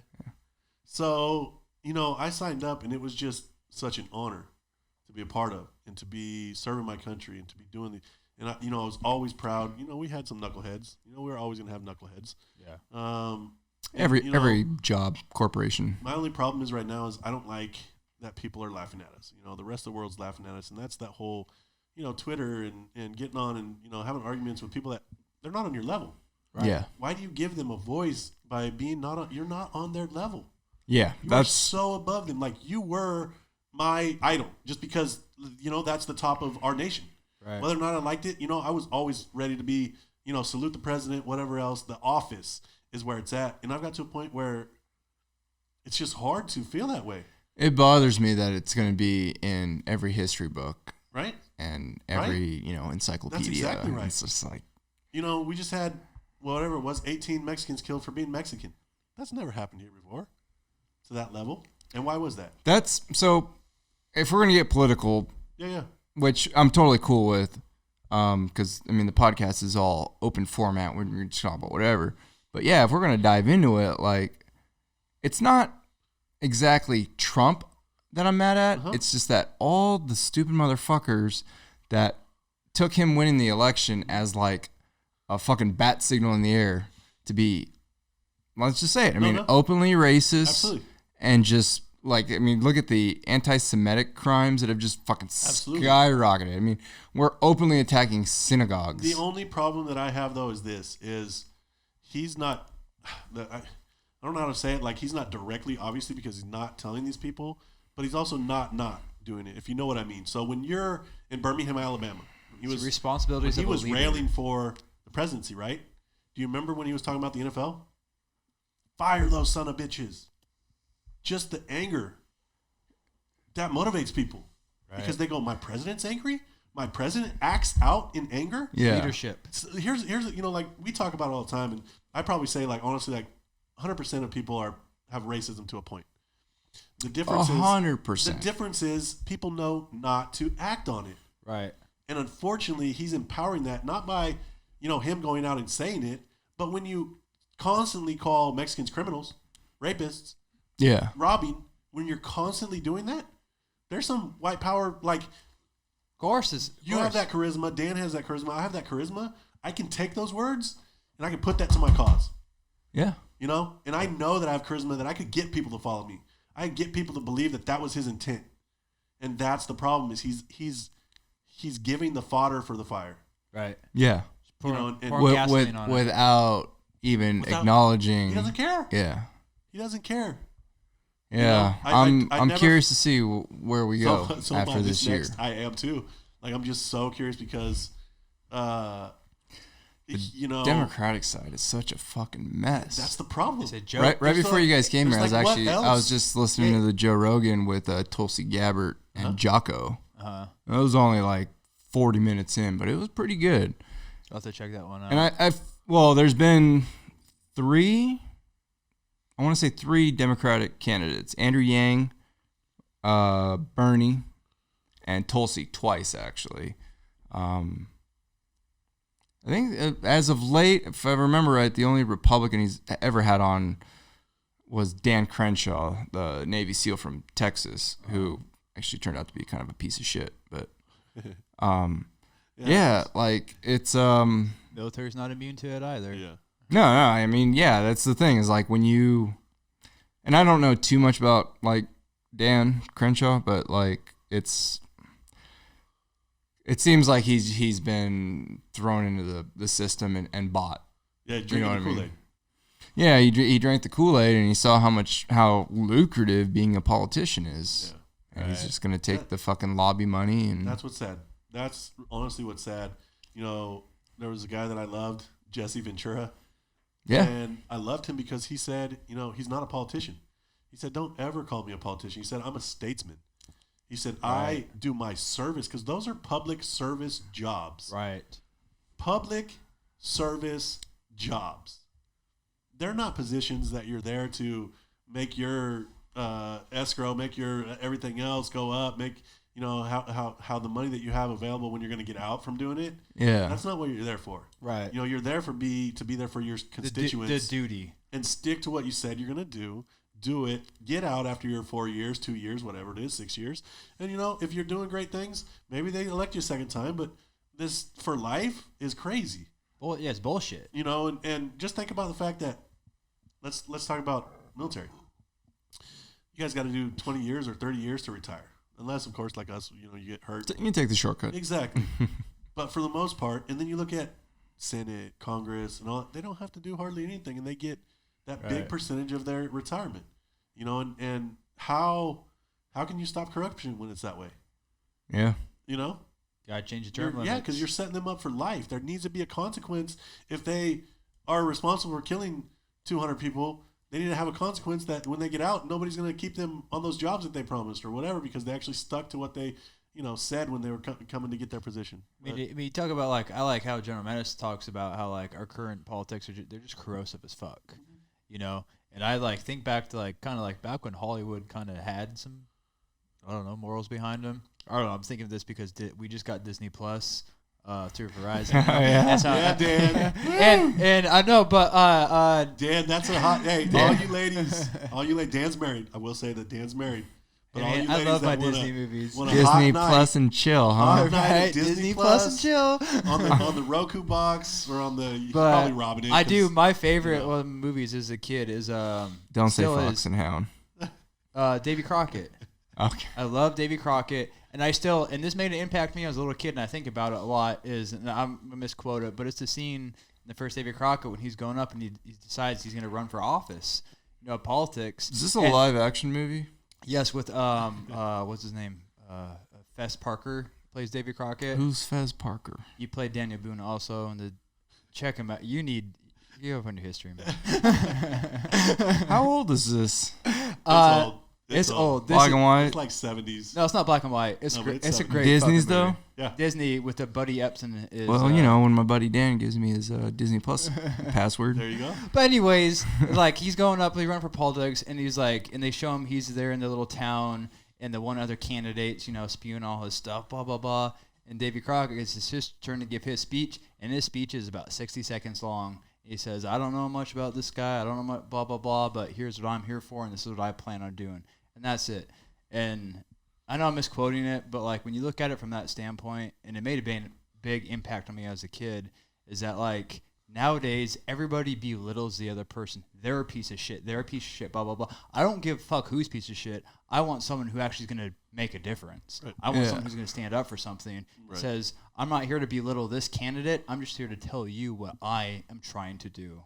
That's what I don't get about we got two sides. We got red versus blue, but there's no compromise at all. And it's what's the end game here for both sides? If the blue gets their way, the red's going to be pissed off. And if the red gets their way, the blues are going to be pissed off. And it's I feel like we were so close with Mattis. So if he had been able to stay in that position and maybe leap to who? The general from your Marine. Mattis? Yeah. Mattis resigned from. By the way, my wife just told me the Secretary of Navy just resigned too because he did not agree with Trump. Because the whole Navy SEAL thing. Yeah, Syria, right? Yeah. So Mattis. The Galloway thing. I read his book, and he does not get personal into it, but he talks. For pardoning him. In the end of the book, he has his letter of resignation that he wrote to Trump. Trump pretty much wanted. The Navy was gonna strip Galloway being that. a SEAL, and I don't know. Trump story. basically was Yeah, he did. It wasn't bad. No, he pardoned him for those crimes, but then the Navy backed off. was gonna punish him by stripping of his trident and not letting him in the community anymore. Right. And Trump disagreed and ended up firing. I think stuff like that. I'm almost behind just because I'm very it became a public political thing when it should have been just handled behind closed doors. Right. How many public guys, has nothing to do with it. That thing is always Navy's issue. Let the Navy fucking police their own and don't worry about what the fuck we're doing. How many guys do we send over for more than 10 tours? More than 10 tours. Oh yeah. How are they not messed up people? There's no way. Longest sustained period of combat in U.S. history. Oh, right. You look at Vietnam, before that, World War II, same thing. Yeah. They had to have rotations because they saw the mental taxing it did on them. Right, and so we said, we're going to stay volunteer force, and we're just going to send these guys a million times. Like, you literally sentenced all these people to a life. Oh, That's. I've known guys that have spent, I mean, literally 4 years, 5 years combined, during the highest. Yeah, in country. Yeah, I mean, during like the highest kinetic part of the war, too. I mean, it's just. And they're not. Like, it's insane. Some of them are kind of cool because they can function. Like, right. Seriously, when you think about that, and you're like, they were in danger every day of their life. They probably shot a few. Stuff happened. Yeah, that, stuff. I mean, mean, probably things are combatants because everybody was shooting at them and things like that. And like when it first popped off, nobody knew. Nobody knew. There was times where I have a buddy that, or even just day in and day out. I mean, knowing that there's crosshairs on your head and you have your the shit buddy. you're going. Yeah, I mean, not to mention the shit going on back home where, oh fuck, my wife's cheating on me, and it's like, right, or husband's cheating. We got to be fair, right? yeah. I mean, it happened. Definitely happened on both sides. A lot of women, out there in the military, and that's stuff that, like I said, I think we're getting to this place where it's too much political correctness. There's a place for political correctness. War's not one of them. I'm sorry. I want guys that are motivated by just killing the enemy and wanting to take a picture with that body because they survived a one-on-one fight to the death. Yeah. Like, think about that. How are you not emotional? How are you not emotional that you literally, somebody wanted to kill you and you killed them first? I mean, I'm happy as all get out when I put down a deer with my bow. Happy as all get out. And that thing wasn't trying to kill me. But I'm happy because I can, feed my family. Those guys are happy because they can live another day. Every day. Yeah, I mean, for me, I honestly never had a problem with it. Yeah. It's like, but it's, especially because considering the enemy, and I know we're held to a higher standard, but like the enemy never abide to any Geneva Convention or no, and I get it. Like Dan's wife, she has a connection to the Holocaust and things like that, and so she's so for that stuff and wanted to be there to protect everybody, and like I get it and I can respect it, but at the same time, like what are we doing to our country? Like I told you, if I had to sign up today, I wouldn't. You couldn't make me. Yeah. Like I would probably draft dodge a draft. That's people, what people hate me for that right now, but I'm not in line with what we're doing and where we're going at all. My brother was considering joining the Navy, and I was like, man, you better hold off and see what's going on with the election. Right. Because the direction we're heading in, this was early 2016. I was like, honestly, dude, I think Trump's got a good shot of winning. Right. So, I mean, you might want to hang back and see what's going to happen because who the I fuck hope, knows? I hope not, but there's like, what's the other option? But the sad thing is that's where I was last year, and I know that this option doesn't make me proud to be American. Yeah, those are hard words. Brother, I get I've never been in another country and have people laugh. Oh, Never. dude, yeah. And now insane. it's all the time. Yeah. They're just like, dude, your guy was 10 times as dumb as our guy. Yeah. And I'm like, last time I went to what do I Australia, say? I noticed that. I was What do just you say, like, bro? fuck, this is a Yeah. joke. Because every time they're like, oh, you're from the U.S. It's like, what's up with your fucking president? Right. I'm just like, not all of us. and that's the thing Right. is he doesn't Like, get I that. don't He doesn't get that he's a representative of the people. I just don't think he gives a fuck. I single- don't think he cares. Yeah. I mean, I mean, that's probably right. Like I If said, none of the other military leaders could keep him in line. right. He's just a, And That's- they're all fucking Actually, leaving. we get another beer. That's he's the just trend. a- That's what really bothered me was he had the fucking A squad of generals. yes, He had Kelly, McMasters, and Mattis. you know what I mean? Kelly, look, let's just talk about Kelly for a minute. So he loses his son, and he doesn't let that deter him from where he's going to support this country. You know what I mean? Yeah. And then you just run all over these guys. Yeah. These guys gave the ultimate sacrifice. And That was his I kid. don't get how active duty military seems to fucking support the dude because, I mean, he pretty much shat all over McCain when he died. Well, they support like- him. They support him because of the pardons that just happened. Like they're like, I'm gonna be good. Yeah. Like if I do some stupid shit, I'm gonna be good. Yeah, I'm gonna know? just call Fox News, get my story there, and it's Exactly. like, Yeah. So I think that's a part of it. That's we're in a world where these youngsters they don't own up to what they've done in their life. Like I own everything in my life. And we're gonna find out my life's been crazy. I just read some shit about like we're currently in the age of non-accountability. 100%. I 100% believe that. I tried to book. And I've been saying that for so long. Like we have kids that are not held accountable. Look, I go down to Mex. There'll be, I kid you not, it'll be a 4-year-old little girl with her 2-year-old brother, hand in hand, walking across 150 yards of a plaza to go buy eggs and tortillas and take them back to the mom because the mom's brooming out the house to cook breakfast. Well, we live in the age. Tell him thanks for not opening that. No, he likes opening that way. It's important. It's important I do this. Why'd you open the last one then? Stick your finger in it. I had to say it once it was down already, so Tim couldn't go. All right, I'm not gonna drink that one. But yeah, we're not.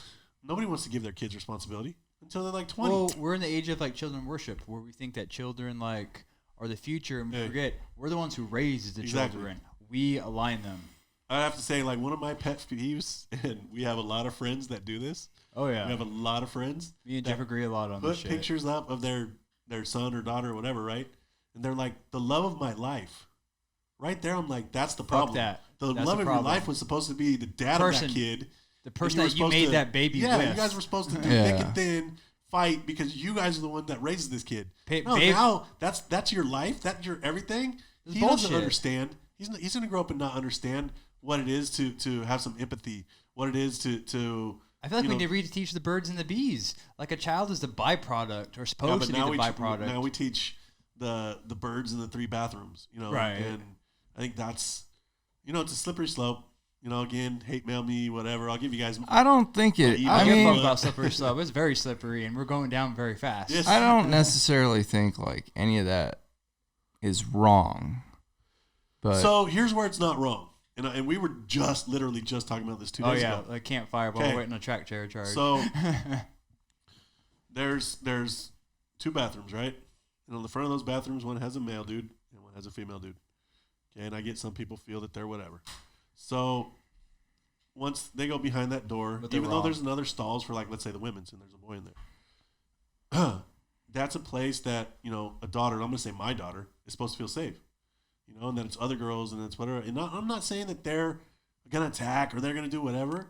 It's just a mindset. Like in your head, you're kind of messing them up. It's what it stands for. Exactly. You're messing them up because you're saying there's rules for everybody, but we can break just those not rules. This kind of people. And so I was like, this was my solution. I said, why not make 10 solo bathrooms where only one person can go in? Yeah. Now it's anybody. Anybody in the store, like, and you can lock it behind you. Or they were fighting with me and being like, no, why should they have to spend $8 million? Oh, but the other 20 million, the whatever, 98% of the population has to bow down to this?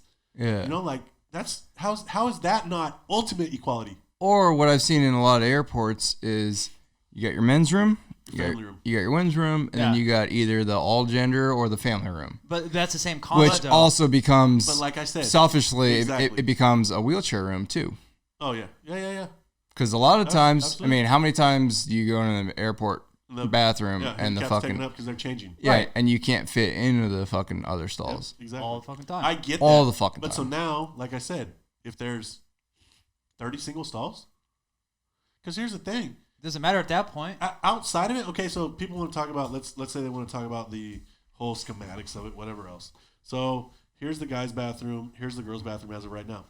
You come in a false wall, you curve back around, you come in, there's a bank of toilets, and urinals, and then you're going to have like, wash your hands, right?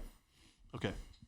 Over here, same thing. You have false wall, to where you come in, and then they only have, the one bank, let's say. No urinals. Right, no urinals. So there's their hand washing, whatever, because everyone's like, what the space that it would take.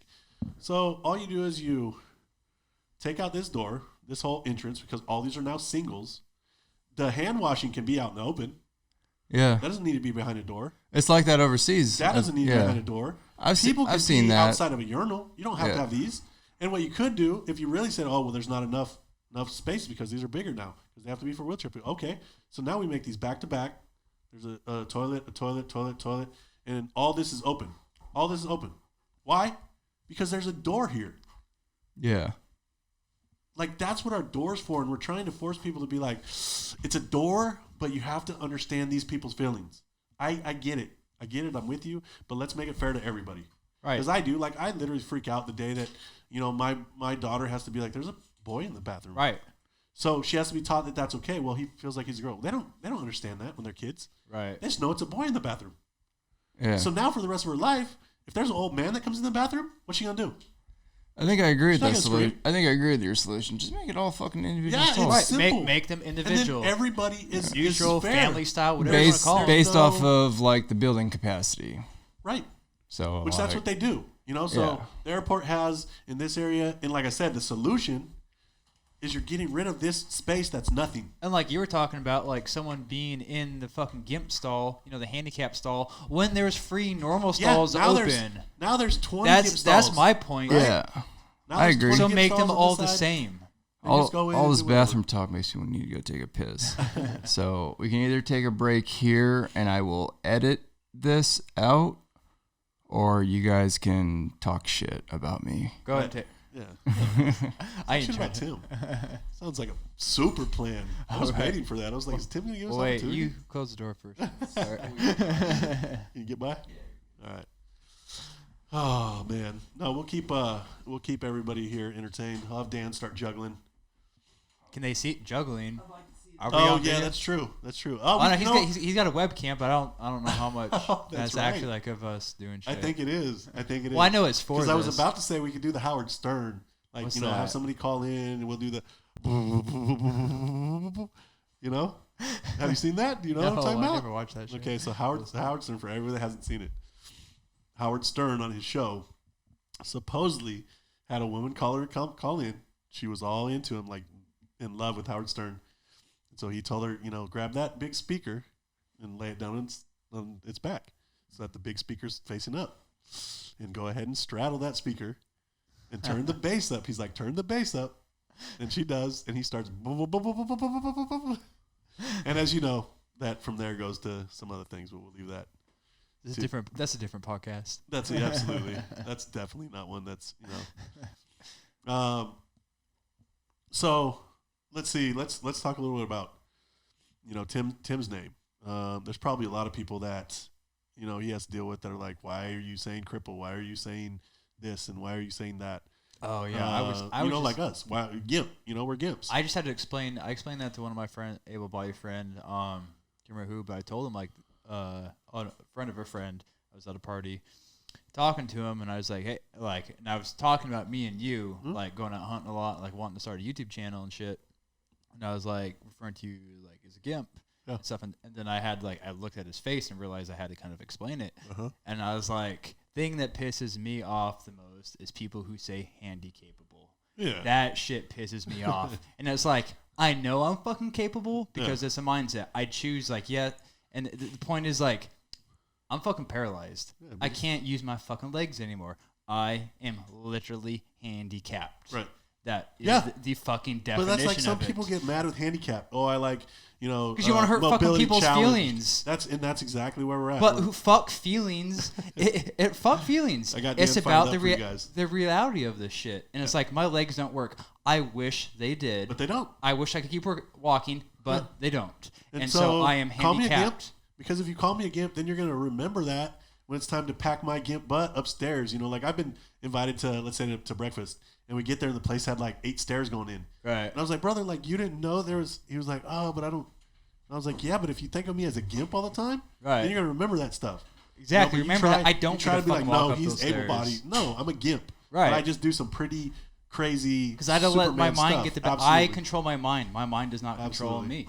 So we got on the topic, Tim. We were talking about my cripple friend, and you know, I'm sure you have some hate it, you know, and probably hopefully a lot of love it. Nobody listens to this fucking show, guys. You're gonna let us in on the secret? All right, we're about to blow you up. I was telling Dan we should Right, I was bust about out to- with some Howard Stern since we're on air. Well, I was thinking more You guys like are gonna bring in some strippers? Yeah, and like do the you know that? Yeah, I got the you webcam. Is that set on up, my so- dollar? Are you paying for it? All right, so the webcam I'll buy is the. not set up. I'll buy in the first round. We're not being videoed. Oh, yeah, you guys Oh, would be okay. videotaped All right. for sure. All right, just checking.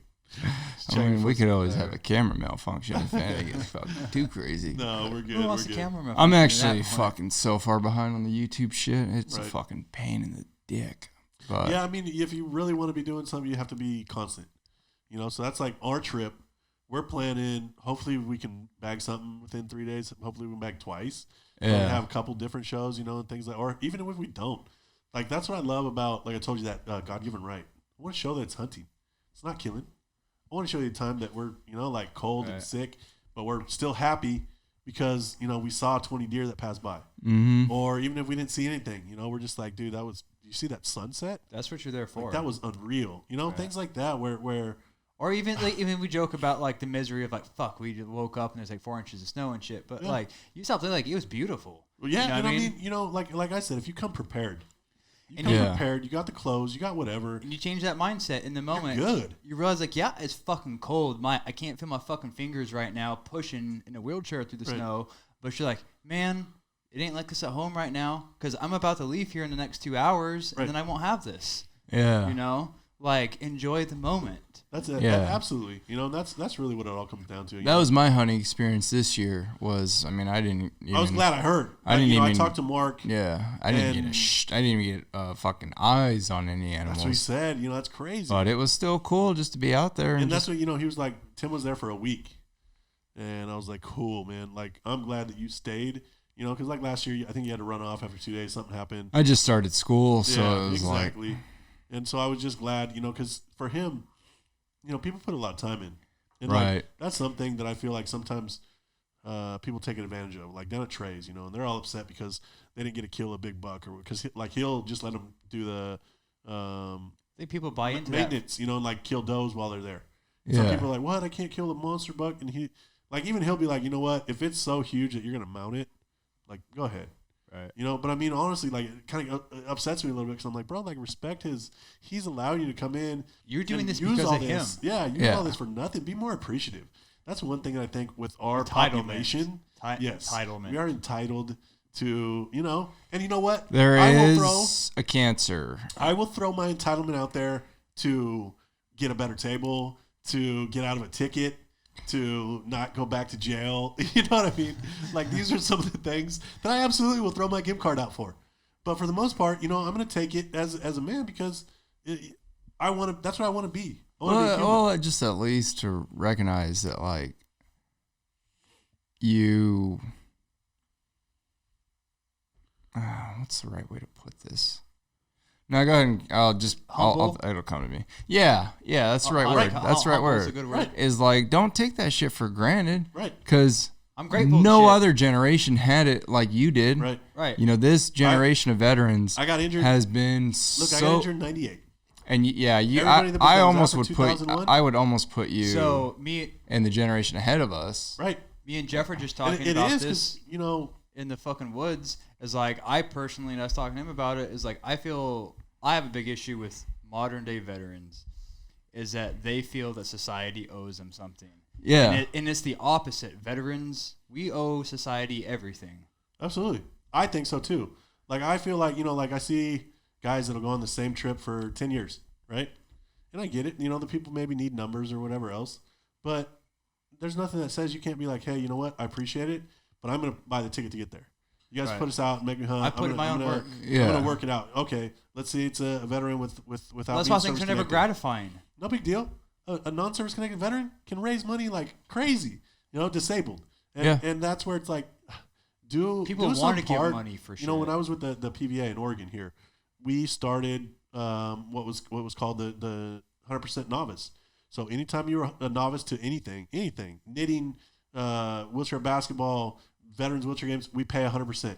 I don't care what it is. We're going to find out how to do it. Every year after, you're eligible for up to 50%.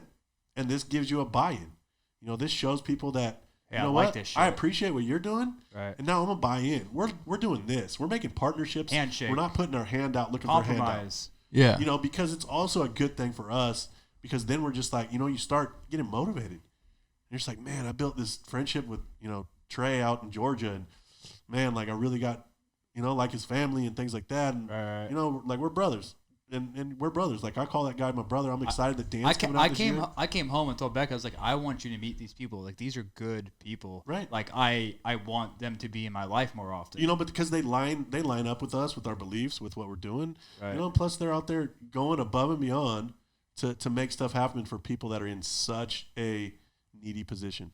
Yeah. You know, and that's the thing. You know, like even the ones that are all right from day one, you're still in a needy position. I don't care. Like you're learning how to wipe your rear end. Well, you're just still learning what's handicapable. You're still going to learn what's out there. Right. You know. Well, that's the thing, is that's what we want. Unfortunately, that doesn't always happen. You know, I was a guy that, you know, and we'll get into that later, but I was a guy that had 10 years of not knowing any. Well, I wouldn't say 10 years, probably 5 years. But the last 5 years is when I couldn't come out and do anything about it. Yeah. You know, so I wasn't able to take advantage of the stuff that was out there for us because I didn't know. And that was because I got injured before 9/11. Yeah. After 9/11, it was cool to be helping a veteran out. Before 9/11, they were like, who? Who are you? What'd you do? I was an aviation electrician in the Navy. And they're like, oh, cool. All right. Like, come and hunt, and that'll be $500, like $5,000. It's like, definitely, I would say it's a net positive. But you do have those guys, and I don't know what the right word, but yeah, I mean like entitled veteran who will just milk that system. I think it's just entitlement is the best word. Yeah. You feel like you're supposed to be given something. You feel like you can do that because of what you gave. Yeah. Right, and you know, the crazy thing is volunteering. Like, I feel like that for everybody else, but I'm not supposed to feel like that for me. Like I feel like the VA owes Dan everything, but I don't feel like they owe me everything. I feel they owe me what's in the regs, what's allowed by, you know, what's been governed. I don't want any more, but I definitely don't want any less. Yeah. You know, but there's too many people that want more. Right. You know, we hold people to certain standards. Like, hey, you know, we all believe in, as Americans, something commonly. Yeah. You know. 100%. You know. Speaking of taking advantage, so what do we got to do to get, what are those things called? Oh, the chair. Yeah, what are those things called? I don't know. The pushing chair. It was with the partnership, right? With what's that mountain trike? We got the grit. Chairs you're going to get the grit Spartan chair, right? Ratchets. Is it called Spartan chair? No. Well, you got the grit chair, and then the one I have is the mountain trike. Okay. Which is a little bit different in design. No, I think the huge different in price. Oh yeah. I would say the mountain trike is an infinitely superior machine. But it reflects that in how much it is. Yeah, but I did get it. I did get it through the VA. I was able to justify it through the VA. Oh yeah. And I actually use the thing. And see, I think we should be able to get ours too through the VA because we're now doing recreation because they won't allow our track chairs to be put on their record. Right. The VA won't. Oh yeah. Because the moment they put them on, now they have to maintain it. They have to be responsible. So if you catch your butt on it, they have to be responsible for all that wound care. Gotcha. So with the regular chair, with that other chair, which for me, I would prefer. They do have an FDA one now, though. I wonder if that changes anything. They have an FDA approved. I don't know what the difference is. Oh, the other ones aren't. But on their on their website, there's one that specifically says FDA approved. I don't know what the fucking difference is, but that's definitely what we need to look into getting. I was thinking, like honestly, I had seen somebody say that they had a Spartan chair. So I was like, oh, did Spartan partner the grit chair? So it is. It's called a grit chair, right? But it's through them, or no?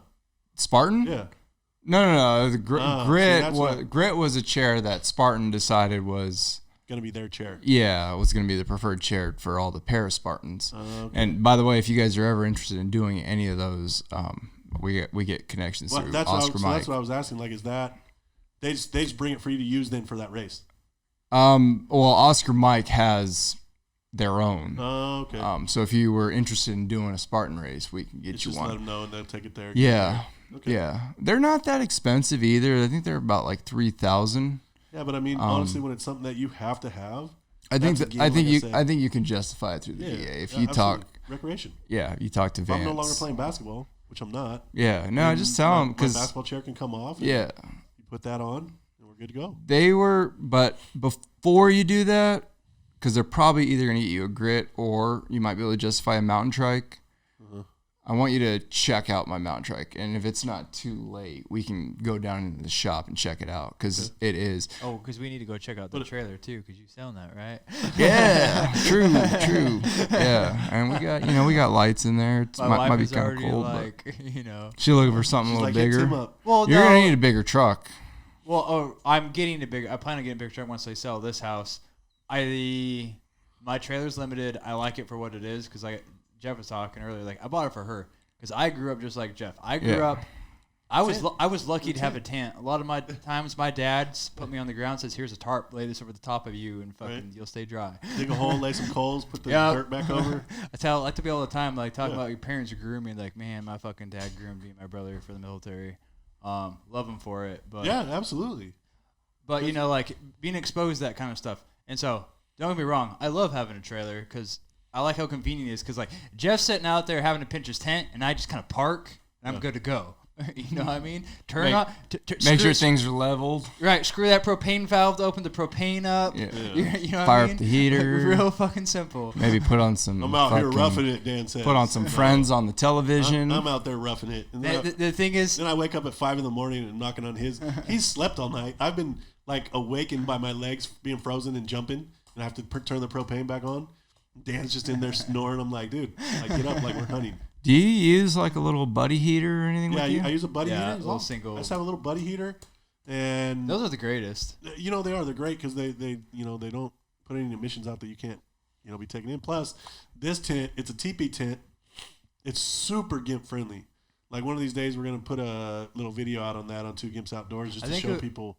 We have the footage of it. We just need to edit it. We did that last time. Okay, that's what we took when we were spring bear hunting. You do realize you have like, let's give it 10 hours, but you guys are going to have to register to Gimps Outdoors on Instagram and on YouTube. I think we're already on Instagram and on YouTube.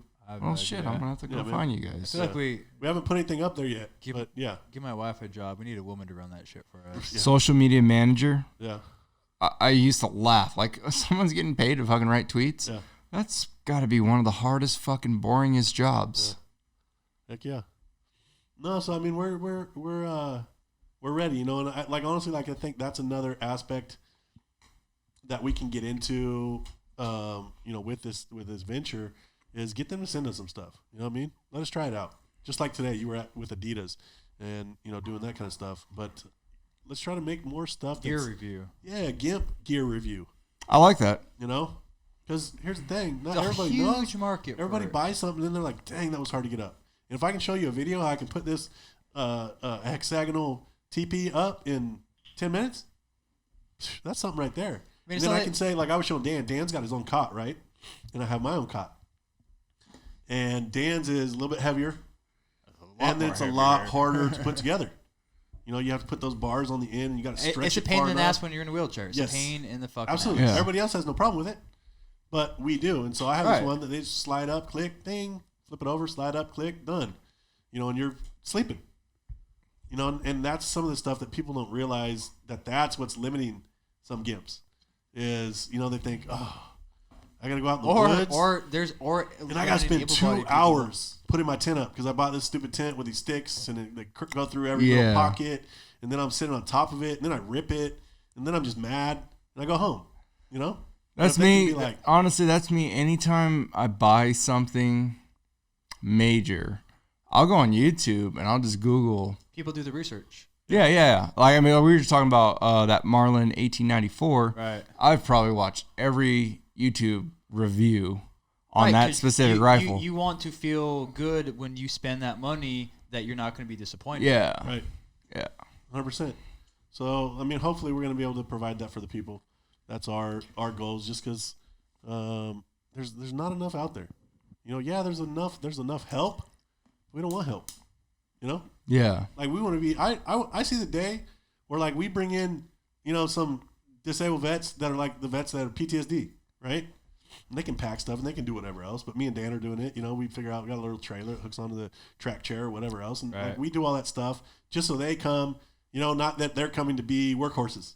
That they're coming just to experience it and love it, fall in love with it, and then it's what they have. Well, I'll tell you this, like, it's weird being like in the disabled community because you always look at guys with less function almost as like inspiration. Yes, always. You know what I mean? Always. And that's like honestly why I like trying to hang out with like lesser functioning guys because it makes you appreciate what you have. Like, oh, this motherfucker's having trouble getting into bed. That's why I like Dan so I'd be able much. to do it. Yeah, right. No, that's what I'm saying. Probably why you guys fucking hang out with me.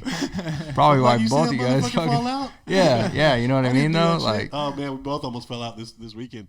Oh, but then it's also like when you see a guy with less function do something that you haven't done, right. and now you're like, well, why the fuck am I not doing that? Absolutely. Pushing you know what perspective. I mean? Absolutely. Yeah. Like if you ever saw me do something, I tell honestly, like you're somebody I talk about all the time because of the Colombia trip.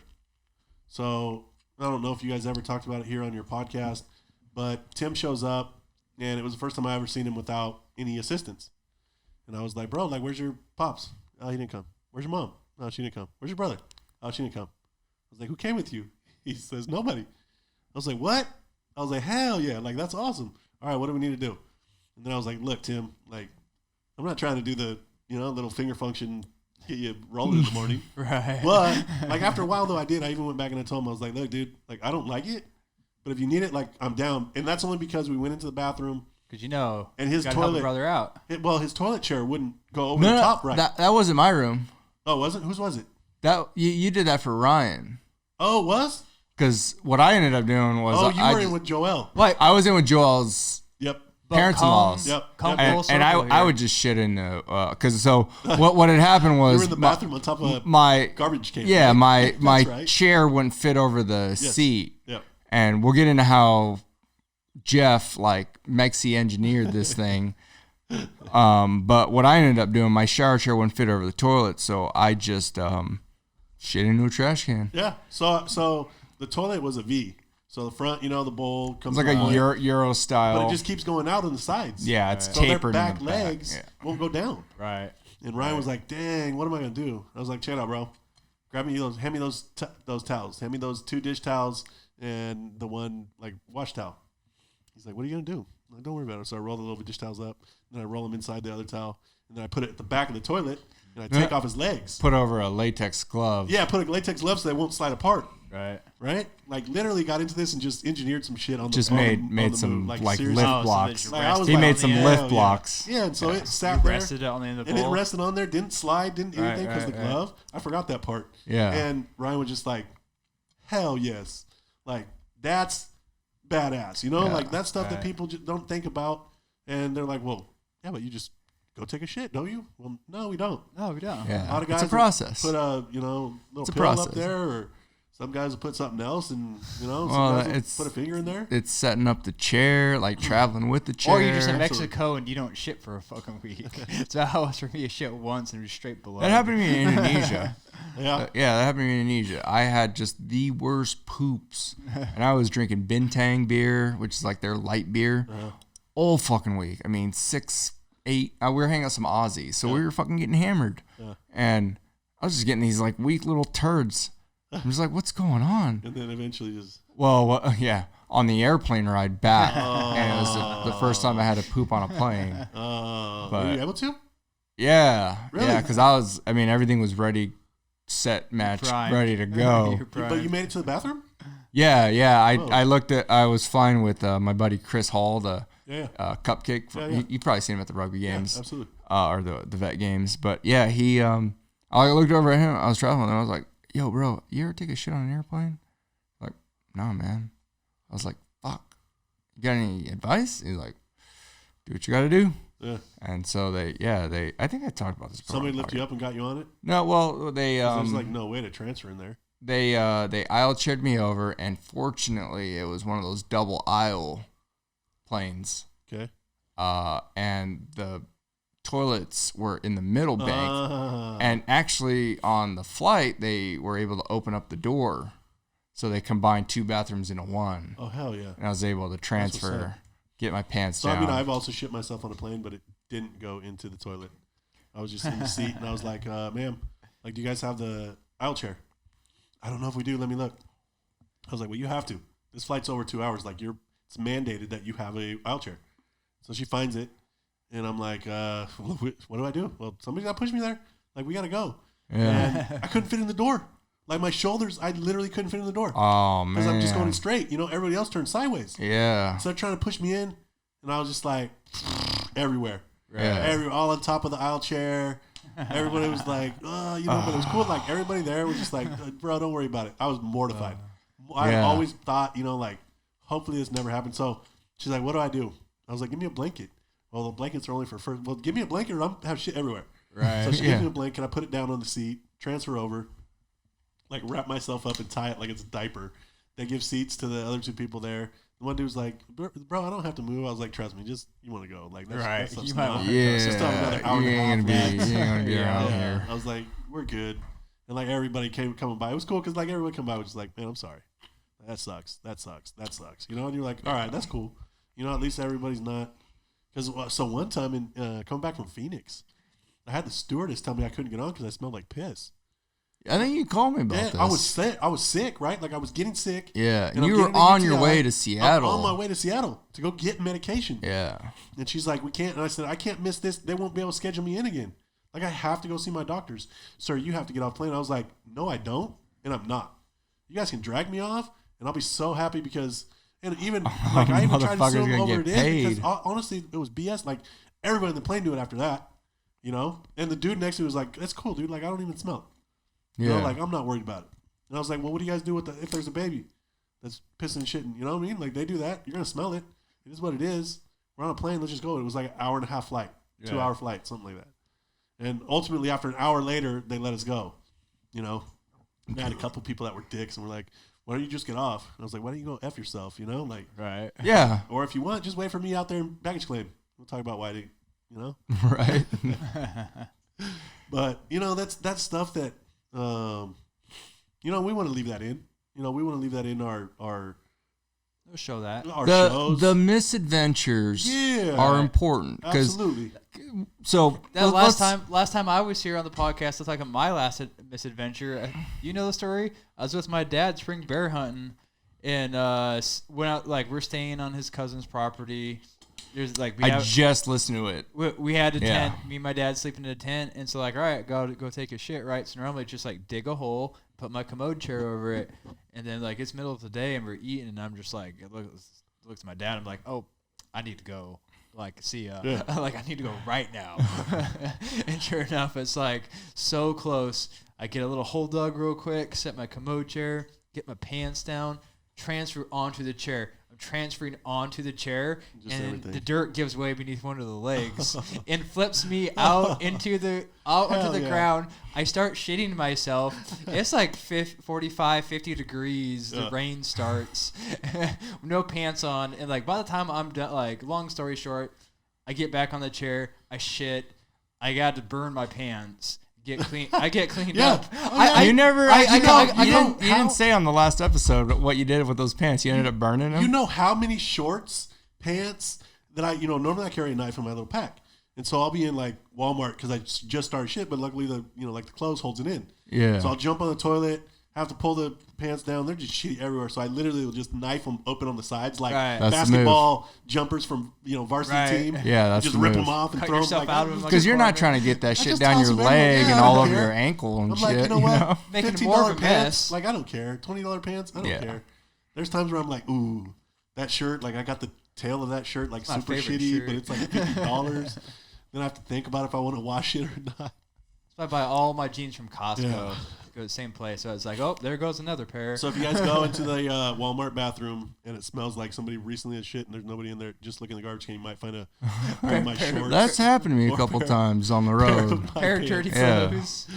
Yeah, that happened to me recently. Honestly, man, like I don't get why you don't have 1 million followers. Like I think this stuff is interesting. To me. Even if I wasn't a gimp, the misadventures just to are the hear best these part. stories, yeah, absolutely. It's a niche. It's a niche market. It takes. I think we're gonna open it up. I hope so, and that's the idea, and that's why I called the show "My Crippled Friend." Was because it's like, go ahead and fucking laugh at us, because like shit happens. I'm laughing at it. Right. I was laughing at myself when I said, because what the fuck else are you gonna do? So I've now gotten to the point where my spasms, they're horrible. They pull up. So like if I go to transfer, my legs pull up. And so it puts like knee to chest. 230 pounds on my arms, and I literally can't transfer up. I can't do an up transfer. And that's like 90% of our transfers. And so, I'm just to the point where it's so frustrating. You get frustrated. Like I've fallen in the bathroom probably in the shower. I'm going to say a good 3 times a week. Like if I'm showering every day, 3 times a week. Like just because of the spasms. Just because of the spasms. And of course they're like medication.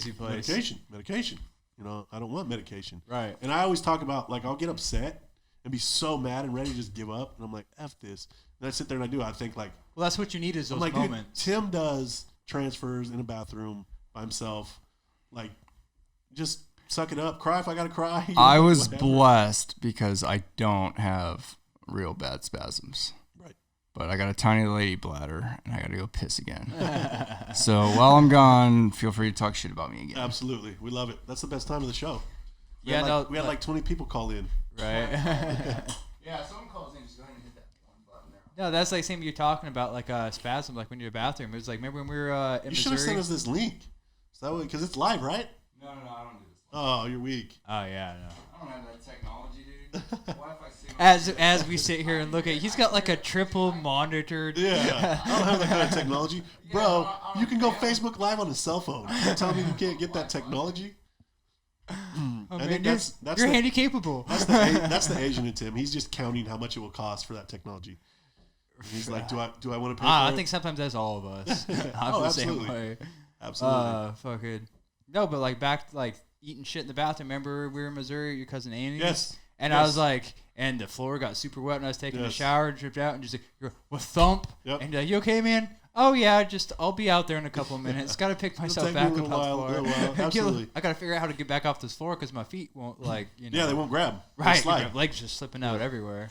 That's another aspect of Dan that for me, I mean, that's me. That's me to a T. Like, I'm not letting, if I got to crawl to a bathroom, if it's 10 Right. feet, 15 feet. I was if already gotta contemplating shower on the crawling. ground. Honestly, like if I have to go outside and just tell them to bring me a hose and I can just lay on the grass or sit on top of Right. my shower chair, like, I don't care. I don't care if people pass by. Like, I've done that. I've literally been out in my cousin's front yard because I didn't want to get into the bathroom because it's just a little bit hard. And I just set my toilet chair outside. I was like, nobody go outside. Like 10 cars passed by. Well, that's what I did when we were spring bear hunting, remember? Yeah. I set it up, and I saw a car drove by, and there's like waved. Yeah. I'm sitting there taking a shit. And you're like full finger in it. Like, yeah, put a finger up my ass. That's right. Fucking like That's waving right. to him, like, how's it going? They're just like, You guys what see any is wildlife? What is going on out here? This is like, I don't know, something crazy. Right.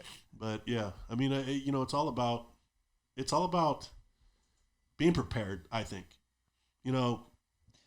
there's never going to be a day where there's not a possibility that I'm going to have an accident, with bowels or with bladder or just even falling or whatever else the case. So what you do is you just pack your stuff accordingly. Like usually in my You think backpack. hope for the best, prepare for the worst. Absolutely. You in think my about backpack, what could go bad. I'll always keep like gym shorts and a gym shirt. Right. And I'll be like at a party. Like, I kid you not. I've been at Change your parties. clothes. Yeah, I've been at parties. Everybody's like, oh, nice, looking nice and whatever else. And I'm like, oh, just shit myself. Let me go find a bathroom. I'll be in there for like half an hour and I'll change. And they're like, whoa, dude, like you change. And normally, like I'd say probably for the first 5 years, I got embarrassed, Right. And I'd be like, oh, yeah, I was so hot. I was whatever. Right. And then, towards the end, after the 5 years, I was just like, Oh, yeah, I shit myself. yeah, I just shit myself. So Yeah, whatever. Yeah. Like, why the fuck am I hiding it? don't eat off the, Yeah. the bathroom porcelain, like Right. the sink. Don't eat off the sink in the No in the matter main how bathroom. much a Marine Corps tells you can clean a toilet bowl, don't actually try to eat Yes. cereal out of it. Yes. Do not do that. Because if you do, I'm not saying that I cleaned it with bleach. I am saying Jeff is Mexican. He lives in Mexico. You don't drink that water down there. Yeah, man. Let's look at this. So we got Timmy's passport. Timmy. Oh, you just got back from Bonaire, right? Paraguay. No, Bonaire. Like Ah, summer, sí, right? sí, sí, Bonaire. Hey, Dos. those meses. Sí. Oh, for real? Yeah. Oh, One yeah. with Project Healing Waters and then one with. I went once with Life Waters. That's the one here? The St. Louis dive group. Okay. That was back in June. And then, I just got back from the island again with the Mouth Breathers. With Kevin. Yeah, Yeah. KP. And How's that dynamic for you? Oh, dude, it's awesome. Well, okay, so what's cool about mouthwaters, and I've had him on the podcast maybe like 2 episodes ago. Nice. Yeah, I had Chops, Kevin, and Rita, or Rhea. She's awesome, right? Oh, amazing gal. Yeah. So we're gonna take it in a direction where it's like there's a bunch of organizations that will, get you out there. Get you certified. We'll do your open water certification, but mouth breathers, we want to go advance. Okay. So it's like for the guys, like, okay, go ahead and go to Life Waters, get your open water. Hey, you like scuba diving? Would you like to be an advanced diver? Right. And so that's what this second Bonaire trip was. This past one was just getting my advanced cert. How deep you go? So 100 then, right? Got to go 100 for the. Yeah, I think I just broke like 108 or 109. That's sweet, dude. Yeah, I mean it's not really like a big difference. Besides, you can look at your gauge and just suck down the air. Did she tell you about my experience? Deep diving or just diving? Just diving, period. So like we had to tie me up like a seahorse, and so when I first told her, she's like, because of spasms, So she was like, no, and I was like, look. I was like, Rhea, just bear with me. I said, when I'm out there, because there's times where I'll be going good, and my leg spasm go straight. Well, part of it pulls on my diaphragm, so I can't breathe. Oh, yeah. So you're already underwater and you can't breathe. Like now you're freaking out. You just freak out. And so we tried. I was down, then I was up, and I was down, and I was up, and we're trying certification. I was like, look, let's do something with these spasms. She's like, what do you mean? I said, well, when they go straight, sometimes I'll roll, but every time I can't breathe. Yeah. And she's like, oh, that's not good. And I was like, yeah. I said, so look, let's go back to the pool. We'll bend my legs back, and we'll tie them to the tank. Mm-hmm. She's like, what? Like, I'm not tying you up and sending you down there. And I was like, yeah, but you're tying up parts of me that aren't going to assist me. They're only going to hurt me.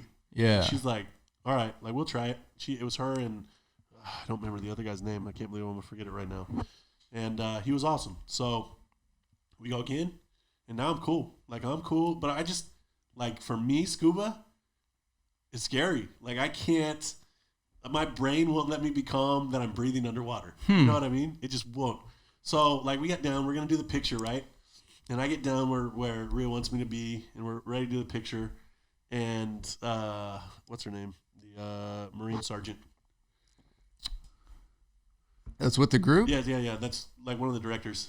I don't know if they were on the Bonaire Drive trip. Oh, okay. Well, anyway, so she reaches over and hits my button to like release more air because she wants me lower, but she doesn't tell me. Brother, I freaked out. Like, I freaked out. Yeah. I hit my emergency. I'm going straight up, like, get up to the top, and I'm just like, oh my God. And Rhea's like freaking out. Rhea's freaking out. She's like, oh, are you okay? And I'm like, I'm fine. Like, even if I die out here, like, I'm good. Like, this is cool. I enjoy it. Yeah. But I do feel like I could possibly die. And I'm not, like, I'm okay with that, but I'm not actually trying to make it happen. Huh. So we went down one more time, and she wanted me to get certification. And you have to do the pass 5 times? Yeah, for the open water. Bro, like, you're underwater, right? I don't know, 10 meters, something like that. And you have to take a breath, take what is air out of your mouth, and give it to your buddy, and let them breathe. Right. And then when they're done, they let you breathe. We do this. So we do it like 3 times successfully. And I'm just like, cool, I'm calm. I get the 3rd breath. I'm just like, yes. And so I go back to go into his mouth. He can't get it in. And like, I'm looking at him like my eyes are just going big. He can't get it in. Like, I'm starting to go up a little bit. I'm like hitting the button, and I'm like trying to get it in his mouth. And then finally, when I get it in his mouth, he takes a big old breath, and I just gone. Like, I was gonna wait. I literally was gonna die until he took a breath. And so as soon as he takes a breath, like, I'm gone. Shoom, shot up. Rhea gets up there, and I mean, she was happy because she's like, "Oh my God, like, you were willing to die." And I was like, "Well, I couldn't. I'm not gonna die and make him die. Leave him. You know what I mean? Like, we're both going down together. This is going in. I'm holding out as long as I can. At some point after that, it's your deal to, give him air. But it just, so, like, I loved it. Coolest thing I've ever done in my life. But I will probably leave it at 1 trip. Really? Yeah, that's my. I had the opposite experience. It was the most calming. I saw it. Tim was just a killer. I'm also pretty drown proof. Yeah. But I signed up in the Navy to be above the water. You know what I mean? Like, when they asked to go submarine, I was like, no. I'm not. Keep my ass with the atmosphere. Yeah, I want to breathe. I want the air. And I can breathe. Yeah. And so, great people, man. I love those guys just because they're so. She was willing to tie me up. I mean, BDSM, you know. She was willing to tie me up and take me diving, you know, spank me a little bit. Love you, Rhea. Slap and pickle. Yeah, absolutely. Pop and tickle. So, you know, I got to say, I admire you for that. I saw that, and I was just glad that you got it because that's where I felt bad. And I no longer want to do that. So I used to feel bad with Oregon Adaptive Sports. They would take me skiing, and I never got it. Never got it. And I wanted to quit. Like, I went 3 times, and I told them I wanted to quit. And they're like, no, like, you have to. We're going to get you. There was times I could ski great, and other times I just fall every time. And the last time, it was 5 years in. We had made all our runs. We're going to go on for the day. And my brother-in-law's little girl was like, let's go do one more run. Cool. We go do one more run, and I'm coming down, and I just front-side it. Rotator cuff torn. Like, couldn't get out of bed. Couldn't get out of my chair when I got to the hotel. Like, I literally just threw myself over and was, like, laying there with legs halfway off. It was crazy until the morning, and I called Mark. Mark's like, we're on our way to the mountain. You coming? I was like, Mark, bro, I can't. He's like, bull, like, I'm coming by. And I was like, brother, that's fine. Come by. But I'm going to tell you right now, like, I'm booty up, pants halfway down. I peed everywhere because I couldn't I can't move. I was like, I literally cannot move. Like, I'm going to stay here a day hoping that I can drive home tomorrow. Yeah. And he came by and he was just like, dang, like, what? I said, I tore my rotator cuff. Guaranteed. And sure enough. And then with us, what do? You know, right. if you go for surgery, you're out 6 months Yeah. at least. And I had so much stuff planned. It's That a was long like, I think that road. was the Dan trip that I had planned. I was just like, not happening. I was like, I'm going on this stuff. Well, what are you going to do about it? I was like, same thing I've always done. Like, every bone in my body hurts, you know, at this point. So you still haven't ever done anything to correct it? No. I mean, what do you do when you're ready to take 6 months off? Yeah. You know? And even then, so what they told me is, it's Exercise not, it's it properly. like maybe 50%. So what's up with the shoulder now? It hurts. All the time? Hurts. Like range hurts. of motion's any affected? Oh, dude, my range of motion is horrible as it is anyway. I never do stretches opposite. Like, literally, when I go for my annual, all the PTs run in, and they're like, hey, girls, come out and look at this. Jeff, touch your hands behind your back. And they'll, like, go, like, to right here. You know what I mean? They're like, you believe that? Like, he literally can't put them behind him. I'm like, I never stretch opposite. Dang. I'm always going forward. Right. You know? And that's another thing that people don't think about. You know, like my mom, she's like, well, why don't you stretch every day? Why don't you do this? And I was like, do you realize how an extra hour a day to stretch? I get that. It's not much. But when you're on the go and you do so much, sometimes you don't want to give up that hour a day. No, I get it, especially when you're already spending enough time in the bathroom and other getting people dressed. can't And, dictate for you what's I'm valuable lucky. to you. You know, I am so, like, I literally am a 5-minute dude when it comes to bowel program. yeah. I kid you not. 5 minutes, I'm done.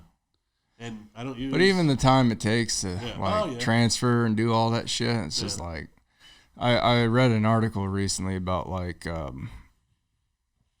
was like paralysis fatigue, where it's like just all the menial shit. Like it takes you this much longer to do the dishes, or it takes you this much longer to get ready in the morning, and it's like that shit just adds up. Right. At And it's like that's why I got respect for anyone that holds down like a 40-hour work week and just fucking gets out there and grinds and that's gets up the extra hour. That's what drove me insane. Like, cause I was like injury. I was working at Loophole for a while, and that's like my wife was having issues, with her health, and so she couldn't work, and like she needed my help around the house with stuff. But like afterwards, when I was done, I was like, cause I was only working. I wasn't even working 40 hours a week. It was like 30. Yeah. 32, 36 hours or something. Not just working, but even going to like school. But like just living. Like like I push miles every day. Yeah. You know what I mean? And there's days where I'm just like this sucks. Like I spend all my day getting ready to wake up in the morning, get prepared to be at work on time, get home from work, able to like eat, and then like the amount of time it takes me to just to like take a shit, get in the shower, get dressed, do all that shit just to get ready for the next day. It's like I never had free time for nothing. I'm gonna make a chair that's like stirrups, and we're gonna start taking like a fire hose, and so when Dan's gonna take a dump, like it's gonna be like hose super it down. Just like super water pressure that goes in about 2 feet of water. That sounds dangerous. 2 feet of water goes up and in there, and then it all comes back out. It's like a super enema. Yeah, exactly. Because this dude, he's all morning. Like he is literally the woman in his relationship. Yes, but see, I never shit myself when I take that long. When you take that long. Like, exactly, that's the point. No, because I let myself clean myself out. I may take an hour to shit, but shit never ends up in my drawers except for like twice in my whole time. Well, we're gonna be on a 3-week road trip. So All right. Oh, don't worry. I didn't shit this whole weekend. I did. When we were at, oh yeah, in my chair too. You got lucky. It was like a little turn. Yeah, no, I didn't go the whole time. Then we got home. First thing I did when I got home was like, babe, like you're on your own for a little bit. I'm going straight to the bathroom. Yeah. I stopped at a Walmart on the way home. I couldn't wait. Oh, I could tell too. Like, see, mine won't come out, but I'll start getting those sweats because I had a cup of coffee on the drive home. Oh, I'll turn red. Yeah, I got the sweats, and I'm like, first thing I'm doing to go get home is straight to the toilet. I turn red, and my bladder releases every time. Yeah, that's every like time. your warning sign. Yep. So I'll like run a cath in there, and you'll see that there's nothing. And I was like, oh, that's the other one. You got to go within 30 seconds. Right. I was just like, where's Google? Where's Walmart? You know, pull off, go in there, and just hope like it's like one of those ones where you scoot across your seat because you don't want to lift up. Yeah, Right. I've been there before. You want to bend over either. No, well, that's probably why Tim didn't invite me back to Columbia. Yeah. So it was the last day, right? You still owe me $80. I still owe Tim $80. But Tim owes me a hunt trip, so we'll call it even. Yeah, we'll call it. That sounds like a fair trade. Until he comes. Once Tim comes, and then we'll definitely get the $80 back. No, I hope we can link up again in the future because, like, I mean, just hanging out with you guys. And just, Well, I mean, if you're real about hunting too, you know, we're The thing about hunting is you have to invest the time. Yeah. It just to takes a lot clear of the time. air on the bear trip, I did fuck up my thumb. I did go get it x-rayed. They said it was okay. I probably have some like ligament issues. Right. And it was also, I just got back from Illinois and I was just like, I don't have the time right now to go rough it with these guys. Cause I was thinking it was gonna be like another Mark trip where, all right, at least I'm going to have a flushing toilet. Yeah, no. Not just cater. I don't even care about that. It's just like having a flushing toilet and like everything's bed set up. room. You know, there's a house to stay in. You have a bed. You have a toilet. Well, just so you know, that's going to be really rare when you're with us. Oh yeah. It's going to be rare to find. That's why I want to get the van. If my wife's not coming along, the trailer's not coming. I'm gonna tell you right now, I'll be right back in town with Jeff. Yeah. It'd be good anyway to take your trailer just because then you have the tractor there. Right. It's not power if you need power. That is a big thing when you're in a wheelchair and you need power. That is a nice thing. Because this dude found out he needed the small generator that I told him like 3 years ago to get when it was like $80 and I had to buy it at 124. So definitely not happy with that. You got Black Friday coming up, so yeah, doesn't do me any good 3 days ago, Tim. Right. Doesn't do you any but good. It might do you when good I'm 3 stuck weeks in the from now. woods. Absolutely. You know, that's what I told Dan. I was like, Black Friday, buy everything you need, everything you don't have. Mm-hmm. You know, if you need some game cams, get some game cams. If you need whatever, like make it happen on Black Friday. Right on. And I mean, I understand. You know, he's married. So. But that's another thing too. Like, and I'm not like trying to defend myself. I'm just saying, like, talking generally, is like people. I feel a lot of people don't get out and do this kind of stuff because they feel like they don't have enough. Right. Like, I need this piece of gear. I need this piece of gear. And it's like you really don't need that much. Yes and no. But I will say a generator that you can take with you on a track chair. Right, but you're talking from our standpoint, being like mobility. Well, and that's what I want. I want people to go out and be safe. Right. I don't want them to go out and people come back and they're suing us because they got frostbite. Yeah, they're on the news because there's some stuff. handicapped person lost in the woods. 30 rangers were looking for them for 3 days. Right, there's other people putting their lives on the line to do a search and rescue. You know, because they tumbled down a gorge or whatever in their chair. Yeah. You need a certain amount of gear. Yeah. But I do feel a lot of people won't do things because they don't think they have enough. Because they think they need too much. Yeah, exactly. You know, it's a tent, it's a heater, it's some food in a cooler, and you need food in your belly. You need a basic shelter so you don't fucking freeze. What's it called? Something to shoot an animal with. Like, you don't need no fucking... Goodwill. Dude, Goodwill always has, like, wool pants. I remember being a kid, that was where we always got our wool pants. Because they're like $60 in the store. Yeah. You go to Goodwill and they're like $10 or $12. Because nobody wants scratchy wool rubbing on their nuts, you know? Right. But we don't care. We can't feel it. Right. Speak for yourself. Speak for yourself, gentlemen. No, we're well past like 2 hours, but one note that I wrote down that I wanted to touch base with you on, because I talked with Mark about it, and so a lot of the podcasts that I listen to, a lot of them are bow hunters. Yeah. You know, and so currently right now, with the way things are in Oregon, crossbow is a complete no-go for hunting. Right. And I feel like we need to make some changes because a lot of the other states out there realize, all right, you know, not every disabled person can draw back a bow. And it's like to open up that season for disabled hunters who have like impairments in their hands. But it's not even disability either, because a lot of their states just allow it. Period. It has nothing to do with there's disability. Yeah. I think Wisconsin's one of them. But Off the definitely top of my every head, other but state besides us allows it for disabled. Right. If they don't have it a regular season, it's allowed for the disabled. yeah. There was only, less than a handful of states No, it's just Oregon. that where it was. Oh, is it? Just Oregon. Yeah, and I just don't get it. Like, Yeah. That's, people buying the argument of it's a stringed rifle. Well, no, it's not. Yeah, sure, it might have a sight on top. Or we gotta get that mic closer to you. That it might have a scope on top or whatever the deal is, but it's still going to give you a range of 100 yards. Mm-hmm. Well, and here's You know what I mean? And that's the challenge to me. Absolutely. Well, That's why I bow hunt, I've always rifle hunted, and, there was nothing to killing deer at 250 yards, 300 yards, 400 meters. So can I play devil's advocate for a minute? Because I'm totally in support of the challenge of it. That's great. But going back, because I listen a lot of Meat Eater and talking about the efficacy of it. Why wouldn't you want that from someone else? From someone else's standpoint who's anti-hunting, won't you want a good, humane kill? It's like going from a bow to a rifle. It makes it so much easier for someone who's doesn't have the experience and the training, as well as the power of it. And so, the rifles. Yeah. It's the idea of yes, your chances go up, but isn't that also something that we want? But the thing is people are killing other people bow hunting, rifle hunting, crossbow hunting, because they haven't been raised and they haven't been taught. You don't shoot because you hear the brush moving. Right. You make sure that you know what it is that you're killing. Before you kill it. You don't just see something of that color. You don't see something brown or black in the woods. I remember that one is time that at Mark's, animal. he's like, well, positive ID. I can't see the horns. I was like, I see him, but I'm going to wait. Take the shot. I was like, I'm going to wait till he comes out. Yeah. Right. Don't know if And that's he a did. He doe took or another not. 2 steps. I said, if he doesn't, he runs, no big deal. He's like, if you're sure, take the shot. And I was like, no, I'm good.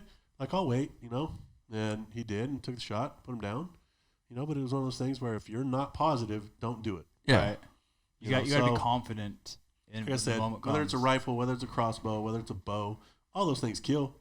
All those things are killing people every year by accident. Bows even. Yeah. So why are you just going to ban the crossbow that could help?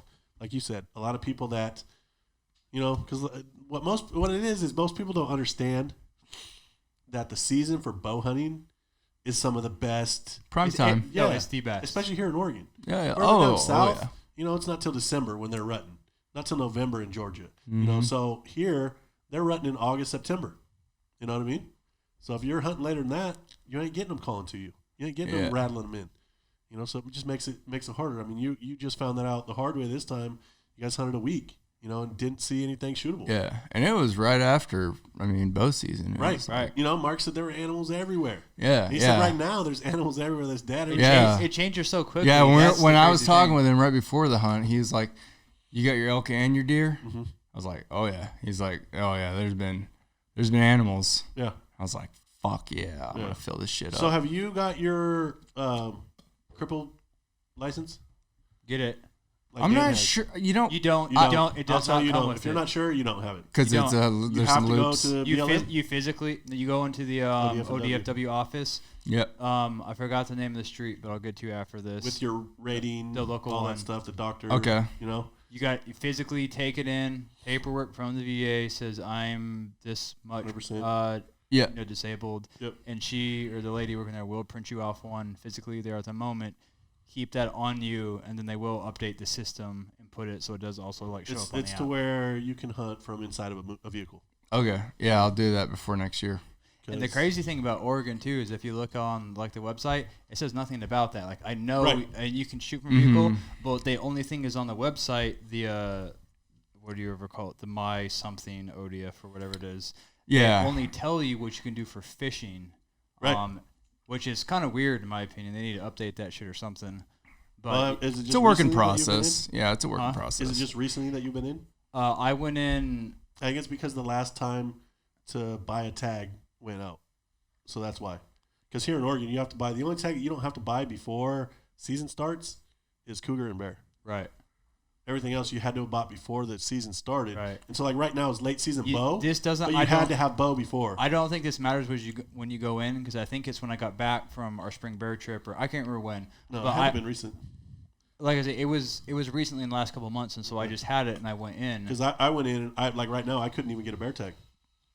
Right, but I didn't buy anything for this. You just go in and I gave her like, hey, I'm supposed to have this, and so I gave her the paperwork. She's okay. She put it in the computer, and then she printed me off the paper that day, Nice. Stating that you can shoot from a vehicle. Right on, man. So you guys are on board with the crossbow initiative? Of course, 100%. That's good because I'm for it for like able-bodied people. So PVA made a push. I was there, so it had to have been 2013. And they had a day where they were able to go in front of ODF and W. Yep. But just nobody showed up. You know what I mean? That was kind of their problem, was not enough people showed up. We just got to keep pushing. And that's for what it. we need. We need young guys to show up and to be like, this is a lifetime sport for us that you're taking away. That's like an issue of again, like I was talking about Hero Meteor, is that like the current state of hunting is they need more current generation people getting into it. Yeah. Right. Because it really is an old man's thing who's passed on, and it's kind of like. And it shouldn't be. Right, absolutely not. It's a lifetime. It honestly is a lifetime sport. Absolutely. And it teaches you things. That's the way it's going. You're talking about all these, random shootings and things like that, just going out and killing a lot of people. If more people understood how to respect, but also what death was. Right. I guarantee you that some of them, they think that they're going to shoot people in the movies. They're going to be like, this ain't John. Video games, man. Take one to the chest and one to the shoulder, and they live. You know what I mean? Right. You know what I mean? Yeah, like, get shot in the gut, and then and you're fine. You're finish the movie. Yeah, don't worry. He's gonna be bullshit. all right. Yeah, you want to like read about all the men who went and fought the wars before us. Like gut shot. I mean, that's a shitty fucking situation. Yeah. Talk about finding what you're made of. Yeah. Absolutely. But same thing. Like respect, not just for the tools like firearms, but I agree with you. Respect for life. Because like my rant all the time is like the current food industry. People don't know where the fuck their meat comes from. Oh, like my biggest joke, chicken nuggets. Like, you not realize that was a bird at one point, and it wasn't the breast until lately. Like McDonald's does, like all white breast now and whatever else. Before it was like the meat from the feet, the tail, all stuff that even Tim wasn't trying to eat as an Asian dude. Right. Eat everything. And they eat tail to snout, chicken's feet, tail to beak. I joke. I got a cousin. Joke about like, hey, like me and my wife like going out to Korean barbecue. I try to get my cousin going. He's like, I ain't gonna go eat no fucking chicken's feet. Like, come on, man. Like, this is like normal shit that you eat. You just like cook it yourself. And honestly, it has really good flavor. Oh yeah. Like that's some of the best flavor of the chicken. I don't know why that is. I do think a lot of it is just people are very out of touch with reality. Yep. Yep. I think this is like, not to go down a rabbit hole, but that's like a deeper concept of, I have a big issue with like the war on masculinity nowadays, toxic male shit, and get the fuck out of here with that shit. Yeah. I might not take exactly your stance, but yeah, I hear where you're going with it, and I think it's something that needs to be addressed. Yeah, and I mean, we've talked about what some of our ideas are for our show, and what values we're going to take, and we're not going to bow. If we don't show this to a million people because we have a stance that we feel is not in our line with our beliefs and our God, then I agree with it, because my point isn't for 1 million followers or viewers. Absolutely. My point is for the people who agree with it or are interested in it. Absolutely. And we can make a difference in their lives. Right. That's what it's all about. Is making a connection with somebody in a way that helps them. And I know, like a lot of people are going to talk about, why am I forgetting his name? Texas, the lone survivor guy. Marcus Luttrell. Yeah, how somebody that was already in the military, had been trained, ended up coming back and ultimately being the demise of him. One, we can't be afraid of that. That's something that happened because that guy was unstable mentally. And that's another place where it's like, the VA doesn't have enough outlets to find for these guys. Like that guy was very interested in shooting and being out there, and maybe it was for the wrong reason, but they should have been able to find that out themselves. Like honestly, I'm going to talk about experience I had with the PVA and a friend of mine, name's Ryan. He hooked a deal up with a family that their son became paralyzed. He was 22 at the time, got paralyzed at 20. was at a point where he wouldn't come out of his room. He wouldn't do anything. Nothing. Like literally nothing.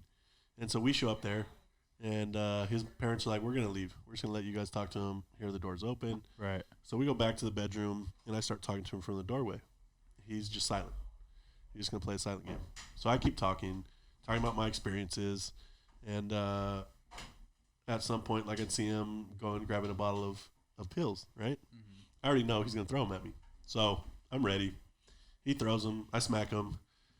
I was like, look, man, like, I'm not going away unless you want to ask me as a man, right? You know, and be like, hey, you know, I just don't want to talk about this. Can you leave my house?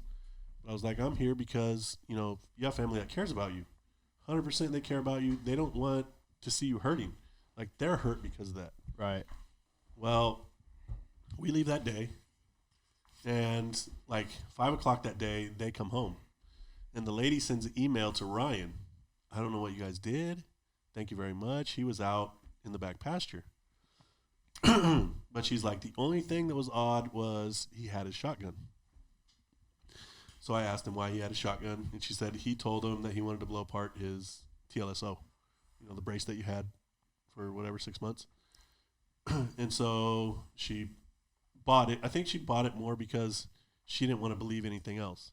Because I even told Ryan, like when Ryan read it to me, I was like, send her an email, tell her to change the combination to the lock, because she said they're all locked in a safe.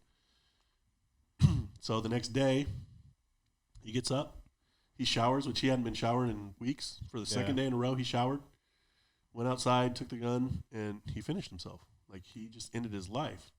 And Ryan, my buddy Ryan, was just upset. I mean, he was literally beside himself. He was like, that's our fault. And I said, you want to know something, Ryan? Like, it absolutely, it kind of is. But I said, one thing that I'll tell you, we very well could have saved his parents' life. It's so much easier for somebody to take others' lives and then wait for the police to come and take theirs than for them to have the courage to take it themselves. And I said, unfortunately, we don't know the pain that he was in. Maybe those words, even though they were hard, you know, like I told him that he makes it harder for his parents. Right. It's the truth. You know, it's the truth. I don't ever, you know, and I always tell people, because people ask me, they're like, why would you tell them that? And I said, why would I lie to them? At some point, you have to be okay with your situation 100%. Reality is reality. Like it. That does not mean you're going to like it.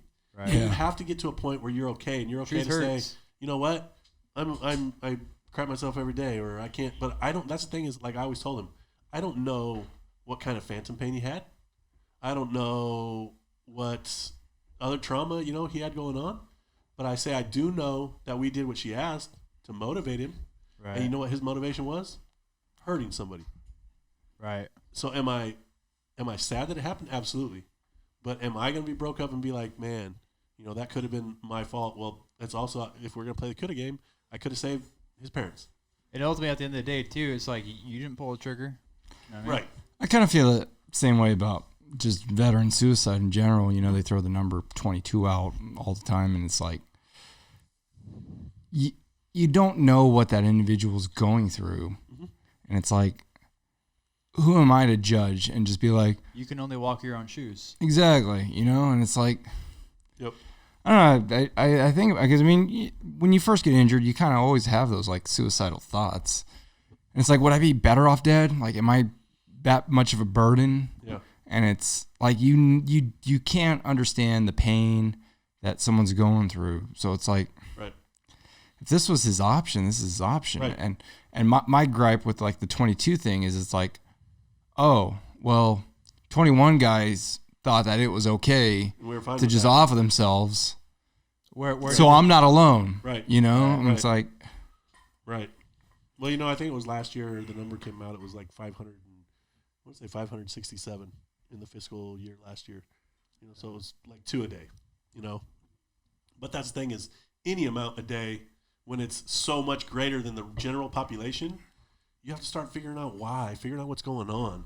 And, you know, the only people that are going to relate to them are going to be people in their situation. Yeah. People that are down in the dumps, people that have been down in the dumps. And you know what the thing is? We automatically just assume, like when somebody picks themselves up out of nowhere, we automatically assume that they're fine every day. Like I have something changed. I kid you not. So many people will call me on any day and just be like, man, I'm having a horrible day. Even people that aren't disabled. And so I'll be like, put my good face on. but they have no idea how many times they've called me, and I've just been struggling. Yeah. You know what I mean? And they don't take the time to ask. And, you know, that's one thing that I always do. I always ask. So I have a very good story that relates to this, and I'm not going to say my friend's name, but saying I was going through rehab.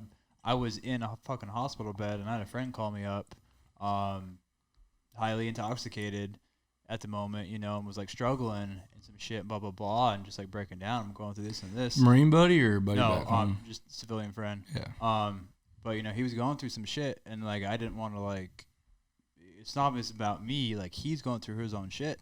But I'm kind of thinking here to myself, here he is with his problems. And at the same time, I'm like, your problems aren't really that big a deal, man. You made some bad choices. Like, I can't walk anymore. And I'm in a hospital bed on Thanksgiving. Yeah. And you're the one calling me. Right. And you're not here hanging out with me. Right. You know? Right. Yeah. So, I mean, and I'm not saying it's about me, but I'm just saying like he's trying to say is like looking at other people's problems. You should be asking everybody if they're through okay. their It doesn't perspective. matter how, you know, how if I feel like you're good, I'm going to be like, hey, dude, what's up? How you feeling? I think a lot of that has to do with like social media and how we want to portray ourselves like on social media, where it's like you only share the happy moments, you know, Right. and like that's You only shared the one day that you went out and served food to the homeless. Right? Yeah. You know, the rest of the day that you don't put the bad shit. Yeah. Coming to your car. Well, the other days when you just woke up every morning, you look at the fucking pistol on the nightstand, like, no, not today. Right. And you go fucking brush your teeth. Right. But it's like people are out there going through those like struggles, and it fucking sucks because especially like the community that we came from, where it's like shit like that's looked down upon, where it's like almost like a weakness. Right. And it's like the way I always look at it, I mean, your brain is like it's your best muscle that you possess. And when you go to the gym and you get swole, like let's say both of you guys decided to get a fucking gym membership and get all beef kicked out, be like, fuck, you guys are looking swole, like you guys are putting time in the work. Right. But I'm never gonna say like, oh, you went to go see a psychiatrist for fucking 6 days? Right. Oh man, your mind is right. Yeah. You know, I was like, you went to go see a psychiatrist for 6 days? Right. You're like, fucking crazy. Yeah, right. That's what most people do. Yeah, exactly. No, you're right. You're 100% right. You know, and I've, there's been times where my mom, you know, she's been so worried because I'll talk to people that are, you know, in that position where they're just like, you know, nothing to lose. She's like, you need to be careful. You know, you could end up being the, you know, something that they're going to hurt or whatever. And I'm like, if that happens, it'll happen doing what I love to do. Trying to make a difference in somebody's life. Yeah. And if I can't, hopefully my friends and my family and everybody else that knows me will then carry that on after, you know, because they'd be like, dang, like he was willing to die for that. We talk about that all the time. Like, you know, when it's guns and no guns, when it's, you know, Republican and Democrat, like really the question comes down to, are you willing to die for it? Yeah. You know what I mean? What does life mean to you? And you know what? When I'm willing to die for it, people believe it. People believe me. I talk and they're just like I'm going to be right next to your side. Like I want to be this dude's battle buddy because like he's willing to die for that. Yeah. You know? Humanity's looking for leaders. They're looking for strength. And humanity's looking for people to look up to. Really, you know, especially in the disability community, you know, we were talking about in the first part of this podcast, adapt and overcome. You know, we have a leg up.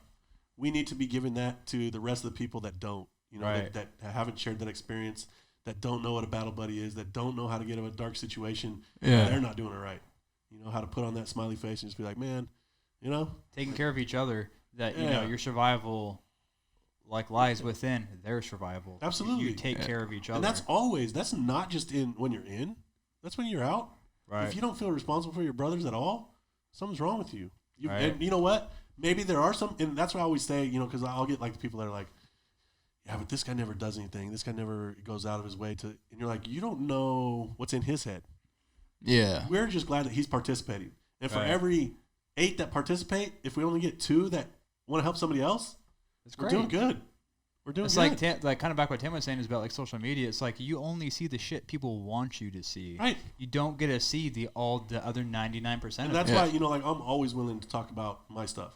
You know, and we will do that and have that conversation at another time because it's going to be another 4-hour podcast. Ah, down, dude. You know, I mean, but it's something that's powerful, and it's you know, it lets people know that there's always a way. There is always a way. You always have an option. Absolutely. Yeah, that's the Sometimes greatest thing. It might be hard.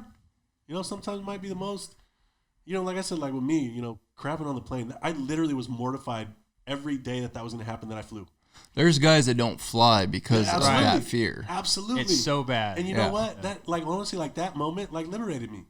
I was like, what's worse than that? You know? Yeah. Right. Because you you faced put it. a stripper on my lap and my penis doesn't get hard in the moment. As an adult, you have right up there. As an adult, I feel like you only have one job. You know, as an adult, it's just not shit yourself. Shit in the toilet. Yeah. It's just not to shit Shit yourself. in the toilet. You do whatever the fuck else you want. You know, and that's, you know, like I get people that all the time that are like, oh, well, I've gotten so shit faced. I'm like, you don't understand. Like, let me. Here's the way that I always try to put it in perspective to people. I go, okay, your whole life you wanted to who was your locker mate. You wanted to have the classes that you wanted to have. You wanted to have the car that you want. You know, you want the job that you want. You don't want to just take whatever, right? And I'm like, we get so upset when that doesn't happen. Think about how upset people want to take their lives because they lost a dream job, right? And I go, okay, that was something that you had absolutely zero control in your life, ever. Yeah. Right. Never had a control over who's hiring you, what work you're doing. That's always up to somebody else unless you start your own business. And I'm like, now think about us. We've been taking away something that was from us from birth, the control of our bodies. As soon as you get outside of diapers. Right. Yeah. Absolutely. So so lose that. How heavy is that? Right. Like, I try and tell my mom that all the time because, you know, my mom's just one of the ones, I love her to death, but she's one of the ones that just, like, coddles me to death.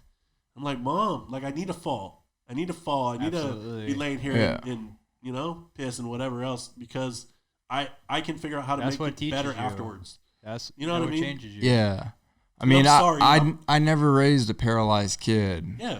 I get it. But I'm 40 and I don't want her seeing my wee-wee. I've heard stories of guys that like were born. How old are you? Who the fuck calls it a wee-wee? That's an old generation. I know.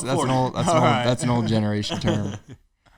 But yeah, no, I've heard of stories of like people that were born paralyzed or with you know birth defects. Right. That's the life they know. And their folks were harder on them. They learned that from day one.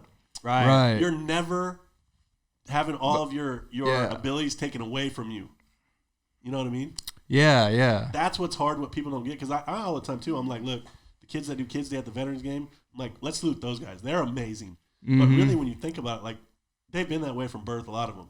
Right. And so they've learned this. They've learned the process. They don't know anything else. We're badass soldiers, badass airmen, badass seamen, whatever it is. And we're going out, we're kicking ass. And then one day, I can't kick ass because my leg doesn't lift up. Right. Like, what does that do to your mindset? You know? Yeah. And that's what people have to get and just be like, okay, I get it. That's what it does to my mindset. But how can I kick Dan's ass now from this? You know, like. Right. No, I certainly know guys that are in that. Like, they're still stuck in that situation. I call them Uncle Ricos.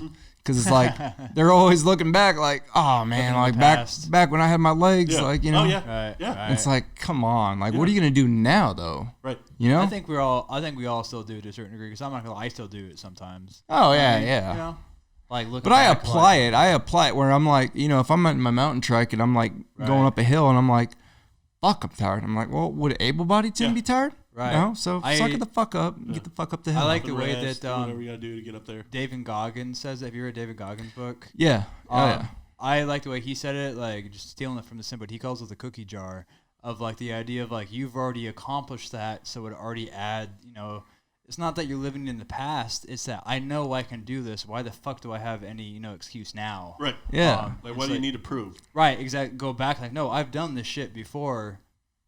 I can do it fucking again. Yeah. Just keep pushing. Like, right. It's absolutely. What's the worst gonna happen? You're gonna fucking get tired? You're gonna get fucking sore? Right. Who gives a fuck? Your body is an amazing thing. It's gonna heal. Right. You know? Absolutely. That was me yesterday, I think, waking up in the snow, dude, after pushing down. Like, I didn't even think about it until afterwards because I was like, damn, bro, like, why can I literally struggled to get out of my bed. I couldn't lift up enough. Couldn't get high enough to get my butt over the cushion. And I was like, man, if I have to take my cushion off to where I can transfer, then you got to get out of it so quick because, you know, the material just wastes away your butt. Yeah. Your butt. And so I just had to stick with it, you know, get up and out. But then I was like, like I pushed a track chair for a couple hundred yards. Uh-huh. That probably did wear me out a little bit. But like, what's option B? Exactly, we did it. We survived. And that's like, I don't even know the words to say it, but like that's why it is actually so good. Is the fact that you did do it. Yeah, you conquered it yourself. You conquered it. You like, conquered it with your disability. Like the whole like adage, like the Marine Corps says, like pain is weakness leaving the body. Like that pain's a good thing. Yeah. Like look what I did today. Well, not only that, I mean, pain always lets you know. Like that's what I don't take any meds because I want to know. You want to feel alive. I want to know why my knuckle is just throbbing all day. You know what? I probably broke it. Like I need to go check that out. People are like, nowadays the VA's gotten better, but at first, I'm sure you guys lived it. It was OxyContin. That was what they wanted to give you when you first got into it. Handing it out. You know what I mean? Like candy. Right. And I'm glad I never took it.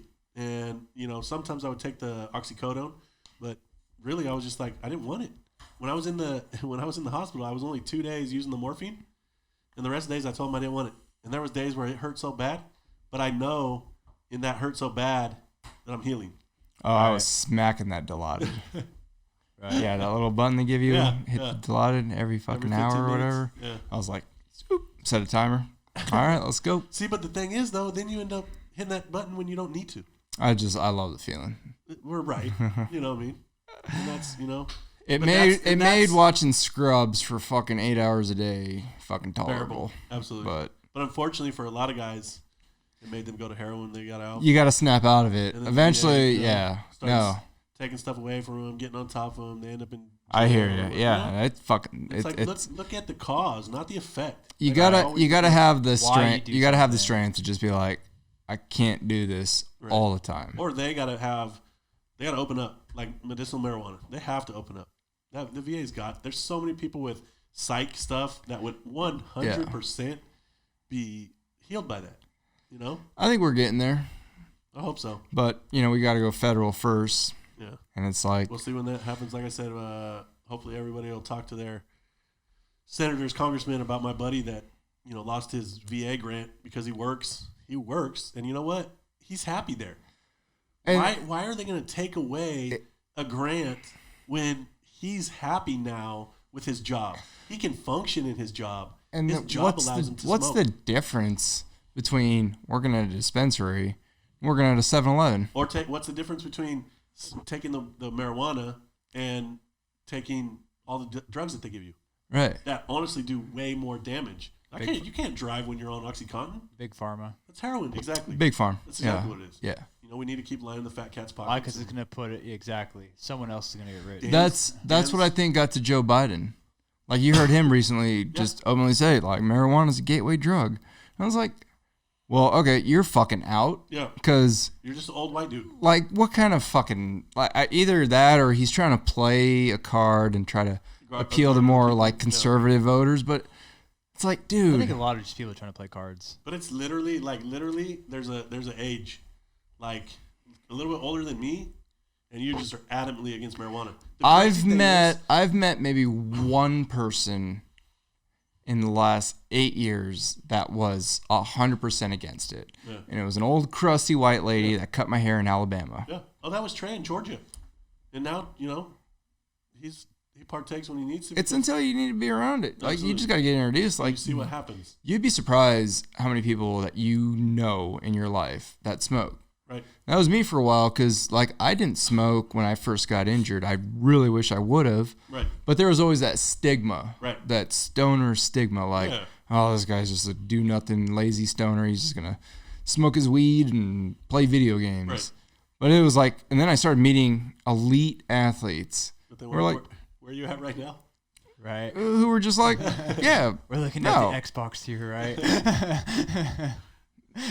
Never. I don't consider myself elite in any ribs, fucking. The little rips that he's been ripping. Anything besides maybe coffee roasting and good barbecue in the U.S. Well, what's crazy is, like, with all those old white people that hate marijuana, if you were to talk about cocaine, they wouldn't have a big deal. They were like, yeah, it needs to be off the streets, but like, or just the pills right. because it comes in an orange bottle and it's got a doctor's name on it. Oh, it's all of a sudden safe. Right. It's like, absolutely. Is it really? We're getting there. And honestly, unfortunately, the thing is, I think that will help so many people traumatized by war. Oh, so many people traumatized 100%. And it's sad to know that Washington, Oregon, California. In California, most guys don't want to go to California. California is the devil. You know, like the rest of the laws are horrible, but you As far as the gun laws, yeah. Everything else, you know. But I will say, I just found out that California is a you don't have to retreat in your home. Stand your ground kind of thing. I was like, what? But what are you gonna shoot him with? A fucking right? Smaller pellet gun? Smaller than a 9 Yeah. millimeter. You know? Yeah, I mean, my shoot him a 38's bunch of times. 38's legal there, but it's just like I want to have my options. Right. This guy's broken my home. But I was surprised when I saw that because I thought for sure that it was like Oregon, because Oregon doesn't have that. Yeah. You can't stand your ground in Oregon. Oregon's got some weird you had to laws, have and it's got gay some great ground laws. Until you can't anymore. Yeah. And I just say, in a wheelchair, I can't give ground. Because I can't turn my Well, back that's on your people. argument, I right? can't turn It's my like, back on people. yeah. If I turn my back on somebody, I don't know when they're going to come and tip me out of my chair. Well, And then I I'm mean, fucked. And then if I just roll backwards, what happens if you hit something and then you flip over backwards? Yeah. You're done. I mean, not to get too philosophical, because we can go down a long rabbit hole. But part of being a free man of liberty is choosing which laws you believe to follow. Absolutely. You know, so I'm not trying to make that a whole because that we. No, but you're right. And the crazy thing is, the United States has done it. We've allowed every religion to come in and practice freely. But the only religion that we don't allow to practice freely, Christians. Right.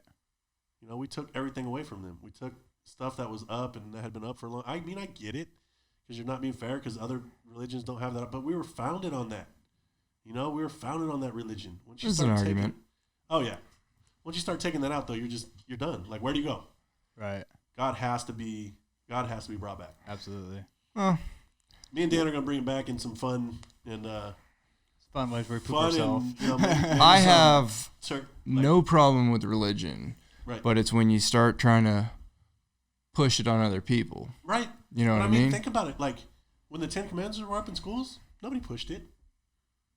Okay, did we do the Pledge of Allegiance? Well, those were all common sense things. right, but they're gone.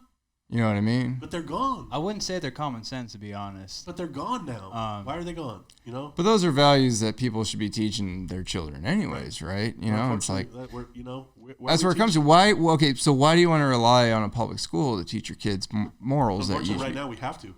Why is that? You know where these kids I learn all was their... having this talk to my wife. I actually, because me and my wife are looking at adopting some children. I don't want them to go to public schools because I don't like what I see in the public school system. Right. No, it's far. I went to both. I did 3 years in private school. I don't Far like, and away superior. well, and the thing you're saying, Except for the religious classes. Oh, and see, I'm very religious myself. I do not agree with religious schools whatsoever. But unfortunately, if you're passing that down to your kids, you're making them go to church anyway until they're 18.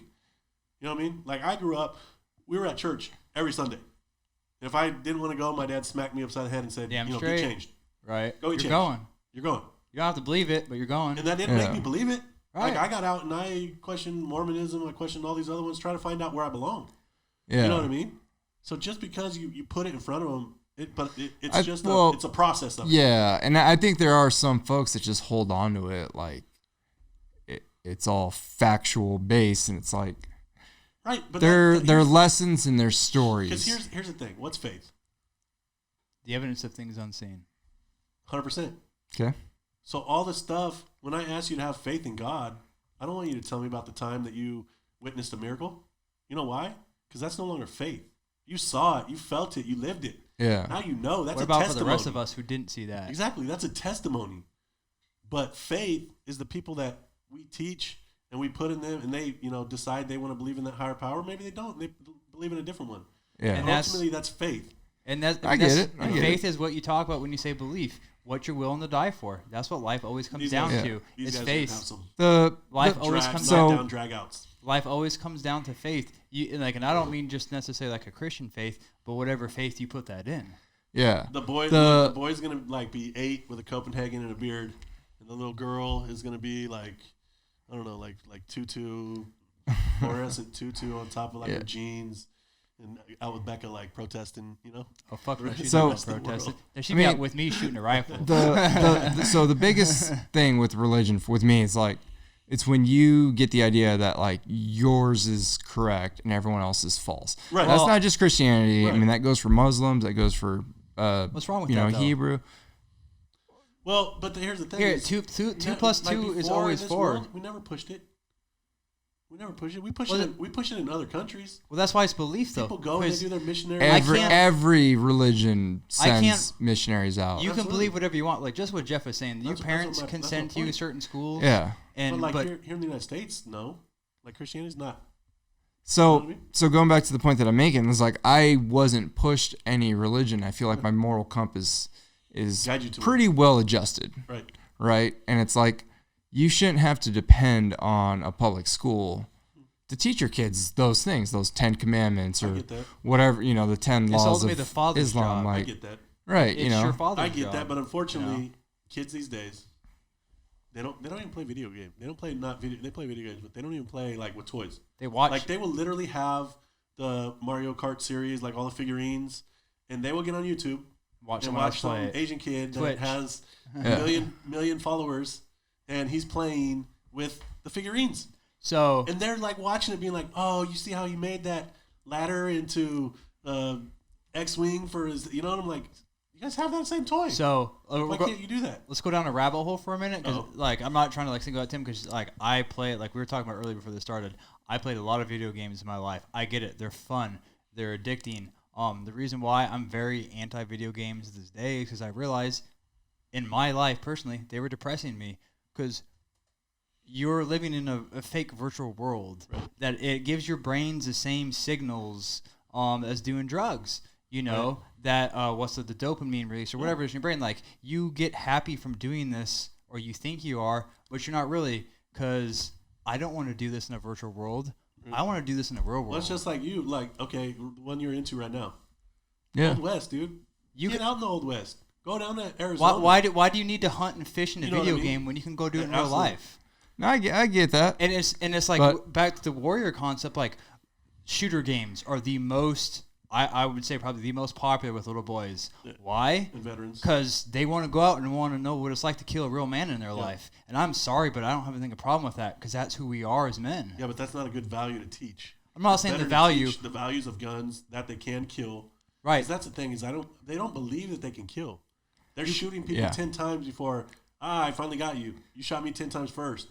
Like, that's not how it really happens. Right. Yeah, you do that in real life. Yeah. It's like, right. So my parents let me play with my toys were toy guns growing up, but my mother, oh man, would she get pissed? You never point those guns, even though they're toys. You never point them at each other. Oh, yeah. Ever. We did behind her back, but that rule was enforced. So I mean that still goes back to my argument that it comes down to the parents. I absolutely. Yeah, I agree. I just feel like we're at a time where they're not going to step up. Like these youngsters. Well, and so when but they have to, right? Like I told you when we but that's about what we talk about. The love of my life. No, it's not. That's your child. When we talk about it's the parents' job. Let's go back full circle again, back to public education.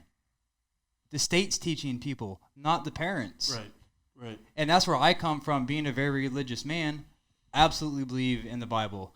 I'm very anti-Christian schools because I believe it is a father's job to teach the Word of God to the children, not some dude in fucking school. Because I don't know what the fuck he's teaching them. And that's, not to get too personal in my life, but that's something I see an issue in my wife's life, is because she got some man in school teaching it to her and not fully know her own father. I love you. I made you with your mother. Right. This is what we believe, and here's why. I can't force you to believe that, but here's why we believe that. Here's our experiences. We live with you, blah, blah, blah. I mean, the list goes on, versus the state saying this is what it is. Right. I don't want Christianity taught in schools because I don't trust what the fuck they're going to teach. No, but it should be around. Like, I just think there shouldn't be absolutely the fear of God. Having it up there. Like, people are like, no. Because you know what? Kids out of the South aren't shooting places up because they get whooped. Right. You know what I mean? Honestly. Mexican kids, they get whooped. They're shooting other Mexican kids up in their gangs, but they don't go do some crazy shot because they're more afraid of when they get home, not going to jail.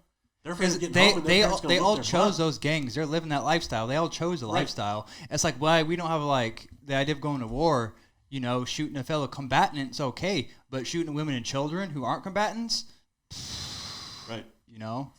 Right. But it's, it's just something that, I don't know. I don't know if we can correct it. I don't know if we can get away from where we're headed. I honestly, for one, I do not like where this nation is headed. It comes back to the idea of accountability, though, like taking care of your fellow brothers. Absolutely. You know? I think that's what happened is just like we don't got away from our tribe where we don't call each other out. Because we couldn't. Well, now the world is just so global because we're just connected to everybody with, social media. And it's like we're making these false connections when really, we're worried about all the problems globally. When we really can only affect the problems in the community, here in our life. in the community, No. right? Well, so like I'll tell you something that I think this always people never have a answer for me on this one. Why is it that if I go down to Mexico, you're not worried about the fat kid shooting up the school, the nerdy kid, the bucktooth kid, the whatever? Because you want to know part of the reason. The family has called the fat kid gordo his whole life. Yeah. Like honestly, they've called him that his whole life. They've called the gay kid, joto or whatever. Maricón. Yeah, maricón, all that stuff. Their whole life. But you know what? Truth hurts. They grow into it and they don't mind it. You know what I mean? They don't allow that. They own it. They don't allow that to make them crazy. And so for me, I'm always like, is it right? I don't know. But I know they don't have mass shootings or mass killings or whatever. And that's because those kids they're not cutting their wrists. Yeah. It's like we were if talking they cut about. their wrist, their mom's going to lift their shirt one day and spank the shit. Right, like what the fuck are you doing? Exactly. It's the whole thing we're talking about, the whole handicapped, handicapable thing. Same thing. But bullshitting what it really is. I told Becca that a girl, she had went into a quinceañera over there with like a mini skirt. Not like real mini, but it was halfway between the knee and the, up there. And her mom came in and grabbed her hair and drug her out. And I was You're like, Becca? No. No. Becca. She did. She that thought would have been the biggest drama ever. Like, seriously, she'd have been like, Jeff, you're not doing anything about this? Well, that's kind of how it goes down here. What am I supposed to do? That's how the tribe works. Right. But honestly, like... I got nothing wrong with that either. I didn't have any problem with it. Nobody else had any problem with it. There's probably a few girls that did. But if they ever tried why should we have a problem with it too? Like back to like I was saying, like the idea, like it's hard to go about the birds and the bees, but like a child is a product of a mother and father. They made them. And they need to have more responsibility here in the United States than we put on them until it's like you can't leave a kid home alone until he's 13 these days. Back in the old days, I was 8. I was 8. Oh yeah. Taking care of my 4. Yeah, I got my home, 4-year-old brother. Exactly. Right. Exactly. You're cooking for yourself tonight. My brother had a game. My sister had a game. My parents were on the way to that game, and I was home. Mm-hmm. You know, how old were you when your dad first put a rifle in your hands? Oh, I was like 6. Same thing. Like I was real close to it. Like real fucking young. I was 3 years old when we were riding motorcycles. My dad put training wheels on them. Yeah. Like literally, it was just you just go turn. If you wipe out, but you can't do it. I think we have padded the kids a little bit, and it's like they shouldn't be. I mean, I don't want to participation trophy is kind of like that buzzword, but it's bullshit. It fits, and it is. They don't deserve it. Like I'm sorry, but like if you didn't win, why the fuck do you deserve something? Right. That's what the competition is. It's that's what competition is literally. It's one thing I definitely don't agree with. Yeah, right. I don't agree with that at all. But we're okay with it when we watch it on television and sports. But then with our own children, no, we want to make them feel good. Yeah, let me put this out. So last night I'm coloring with my goddaughter, and so we're coloring, and she wants to do a competition. She's like, I'm gonna have my little brother be the judge. She hadn't told him anything, and we start coloring. And I mean, like I'm artistic, so I'm getting down doing some crazy stuff, little clouds and whatever else. And then her little brother comes over, and he goes, looks at hers, and he goes, "That's ugly." She's like, "What?" She's like, "Well, I'm gonna have Daddy be the judge." But then it was just so cool because she knows, she's aware. She goes, "No, I'm not gonna ask Dad because he'll say all of them." He'll say all of them are equal. Yeah. She's like, I'm going to ask Mom because Mom's the honest one. Yeah. So her dad comes by, and he's like, which one is the coolest? And he points to hers. Yeah. And she just looks at me like, I told you so. She and then her knew. mom comes by and asks her, and she's like, well, Jeff's looks better, but I mean, I love yours too. And she's like, see, like my mom will tell me the truth. Yeah. And that's the thing is we don't do that because we're so afraid that they can't handle it. They're never going to be able to handle it. Children are looking for the truth. If you don't tell them, they won't know it. Children test adults because they want to know the truth. They want to know the laws and regulations and how. It's like, can I touch that hot pot? No. Can I touch a hot pot? No. The third time they touch a hot pot themselves. Let them touch it themselves. Yeah. Right. Oh, I got burned. oh man, like why'd you let me? No. I told you twice. Right. I don't have to tell you 5, 7. You had to learn out for yourself because Absolutely. you didn't want to listen to what I said. Absolutely. You know. All right, brother. I don't want to. We're gonna like run you into.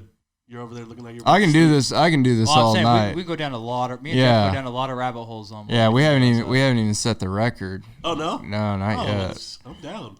What was your record? Who was it with? I think it was like 3:14, so we're like 8 minutes away. Oh yeah. We really don't have to. Like, Who was it? That was my boy Eric Wolf. I Nice. hadn't seen him in a couple. Eric, it was almost like a. Do I know him? He used to play rugby back in the day. You probably haven't seen him. He lives in Vegas. Oh okay. Yeah. Oh, from your Vegas days. Yeah. Yeah. No, it was good. It was a good podcast. No, it was cool like just I catching look up at with the that guy. and like I was so. At the time, I was the president of the PBA, and I was so irritated with our board just at the time because we weren't doing enough for you. Like as a new injury, I was telling them, I was like, look, we pulled away from the other rugby. We were giving the other rugby a lot of money. Yeah. We pulled it away because if you remember, like you left to Vegas because they wouldn't give you any time. You know, it turns out that you ended up being like one of the really, really good low pointers of, the times that you went and played. Like you were seriously top of your game. And so, I think sometimes we get too focused on stuck in our ways. Well, the trophy and the end result and the whatever else, and we forget that it's about bringing Tim, making sure that Tim is okay. Well, Luckily, Tim was a hard driver and went and made his own team. You know what I mean? Yeah. But that sucked. Like I kept telling those guys, I'm like, that sucks. He's learned how to wipe his butt, and now he has to put together a team so he can play. Like that's not fair. It's really. I wish the PVA would do a better job to just realize like when people the fresh injuries, the fresh meat, like when they get hurt, like they need that extra little shove. Yeah, you have to go hold their hand. I remember I told the guys. Not necessarily, I don't want to say hold their hands, but in a sense, yeah, you do. You do. Hold their hand but you got to give them that shove. shove. You got to give them that Right. shove and be like. So here, look. So the first time, you remember Paul Dalkey? Paul Dalkey. He called you about shooting at the where do you call it? One of the gun ranges up here that they gave him and Jack. So they worked out a deal with, I want to say it's Multnomah Gun Range. There's a Multnomah, right? Like a really big one. Not Multnomah. No? I don't know where it is. Well, anyways, there's a big Malala? gun range up here. I don't think so. It was more up here towards Dan, but. Oh, Douglas Ridge. Oh, yeah, maybe. So that's Paul more Dalkey, towards me, but Paul Dalkey works on this deal and gets this whole thing out where they're gonna guys that are PVA members can come in, no cost to them, no anything, no whatever. And I'm like, Paul, call Dan. Dan lives up in that area, and so he had called him twice. And they were set to go out, and Dan doesn't show, and things like that. And I'm like, did you go to his house?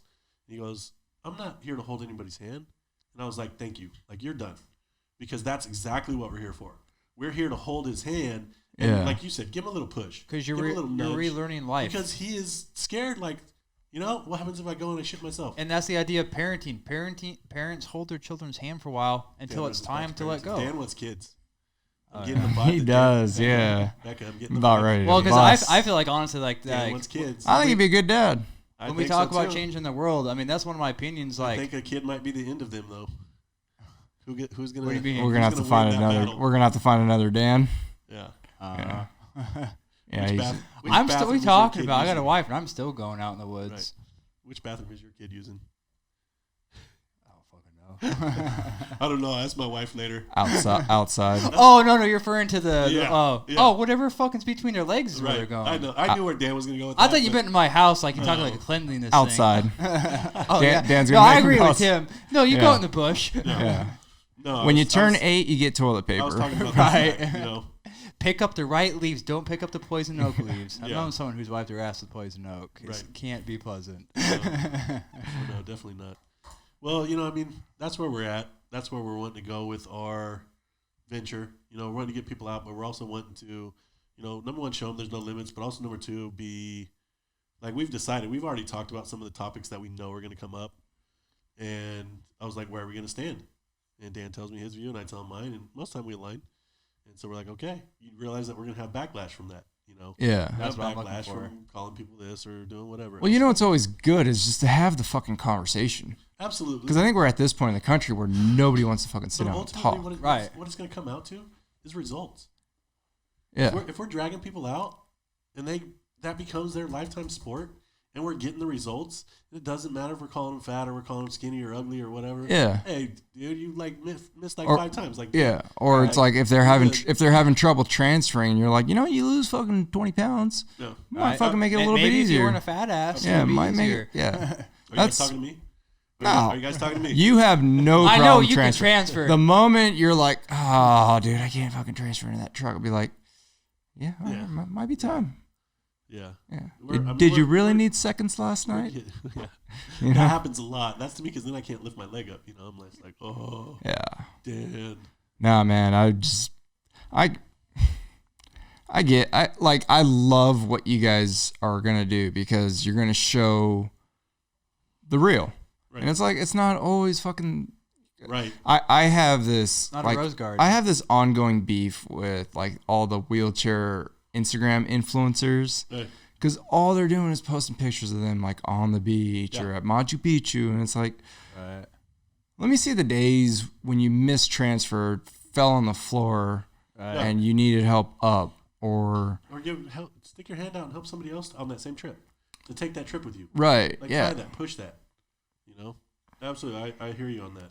Yeah, I mean it's show the fucking ups with the downs. Yeah. Because if you're only ever showing the highlights of your life, it's gonna give other people kind of like this false reality where it's like it's exactly like you're saying. Like, we're gonna be blurring out every morning because I'm gonna be like, oh, I chipped myself again last night. Here I am at 05:30 cleaning up.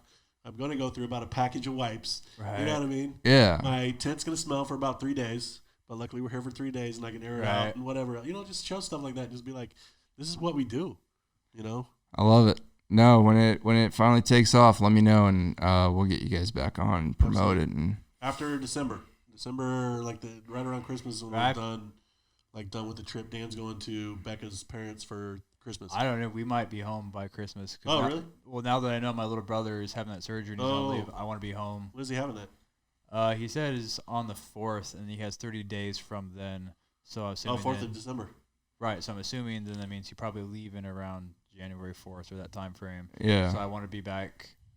I want to be back in Oregon kind of before December's over. That's nice.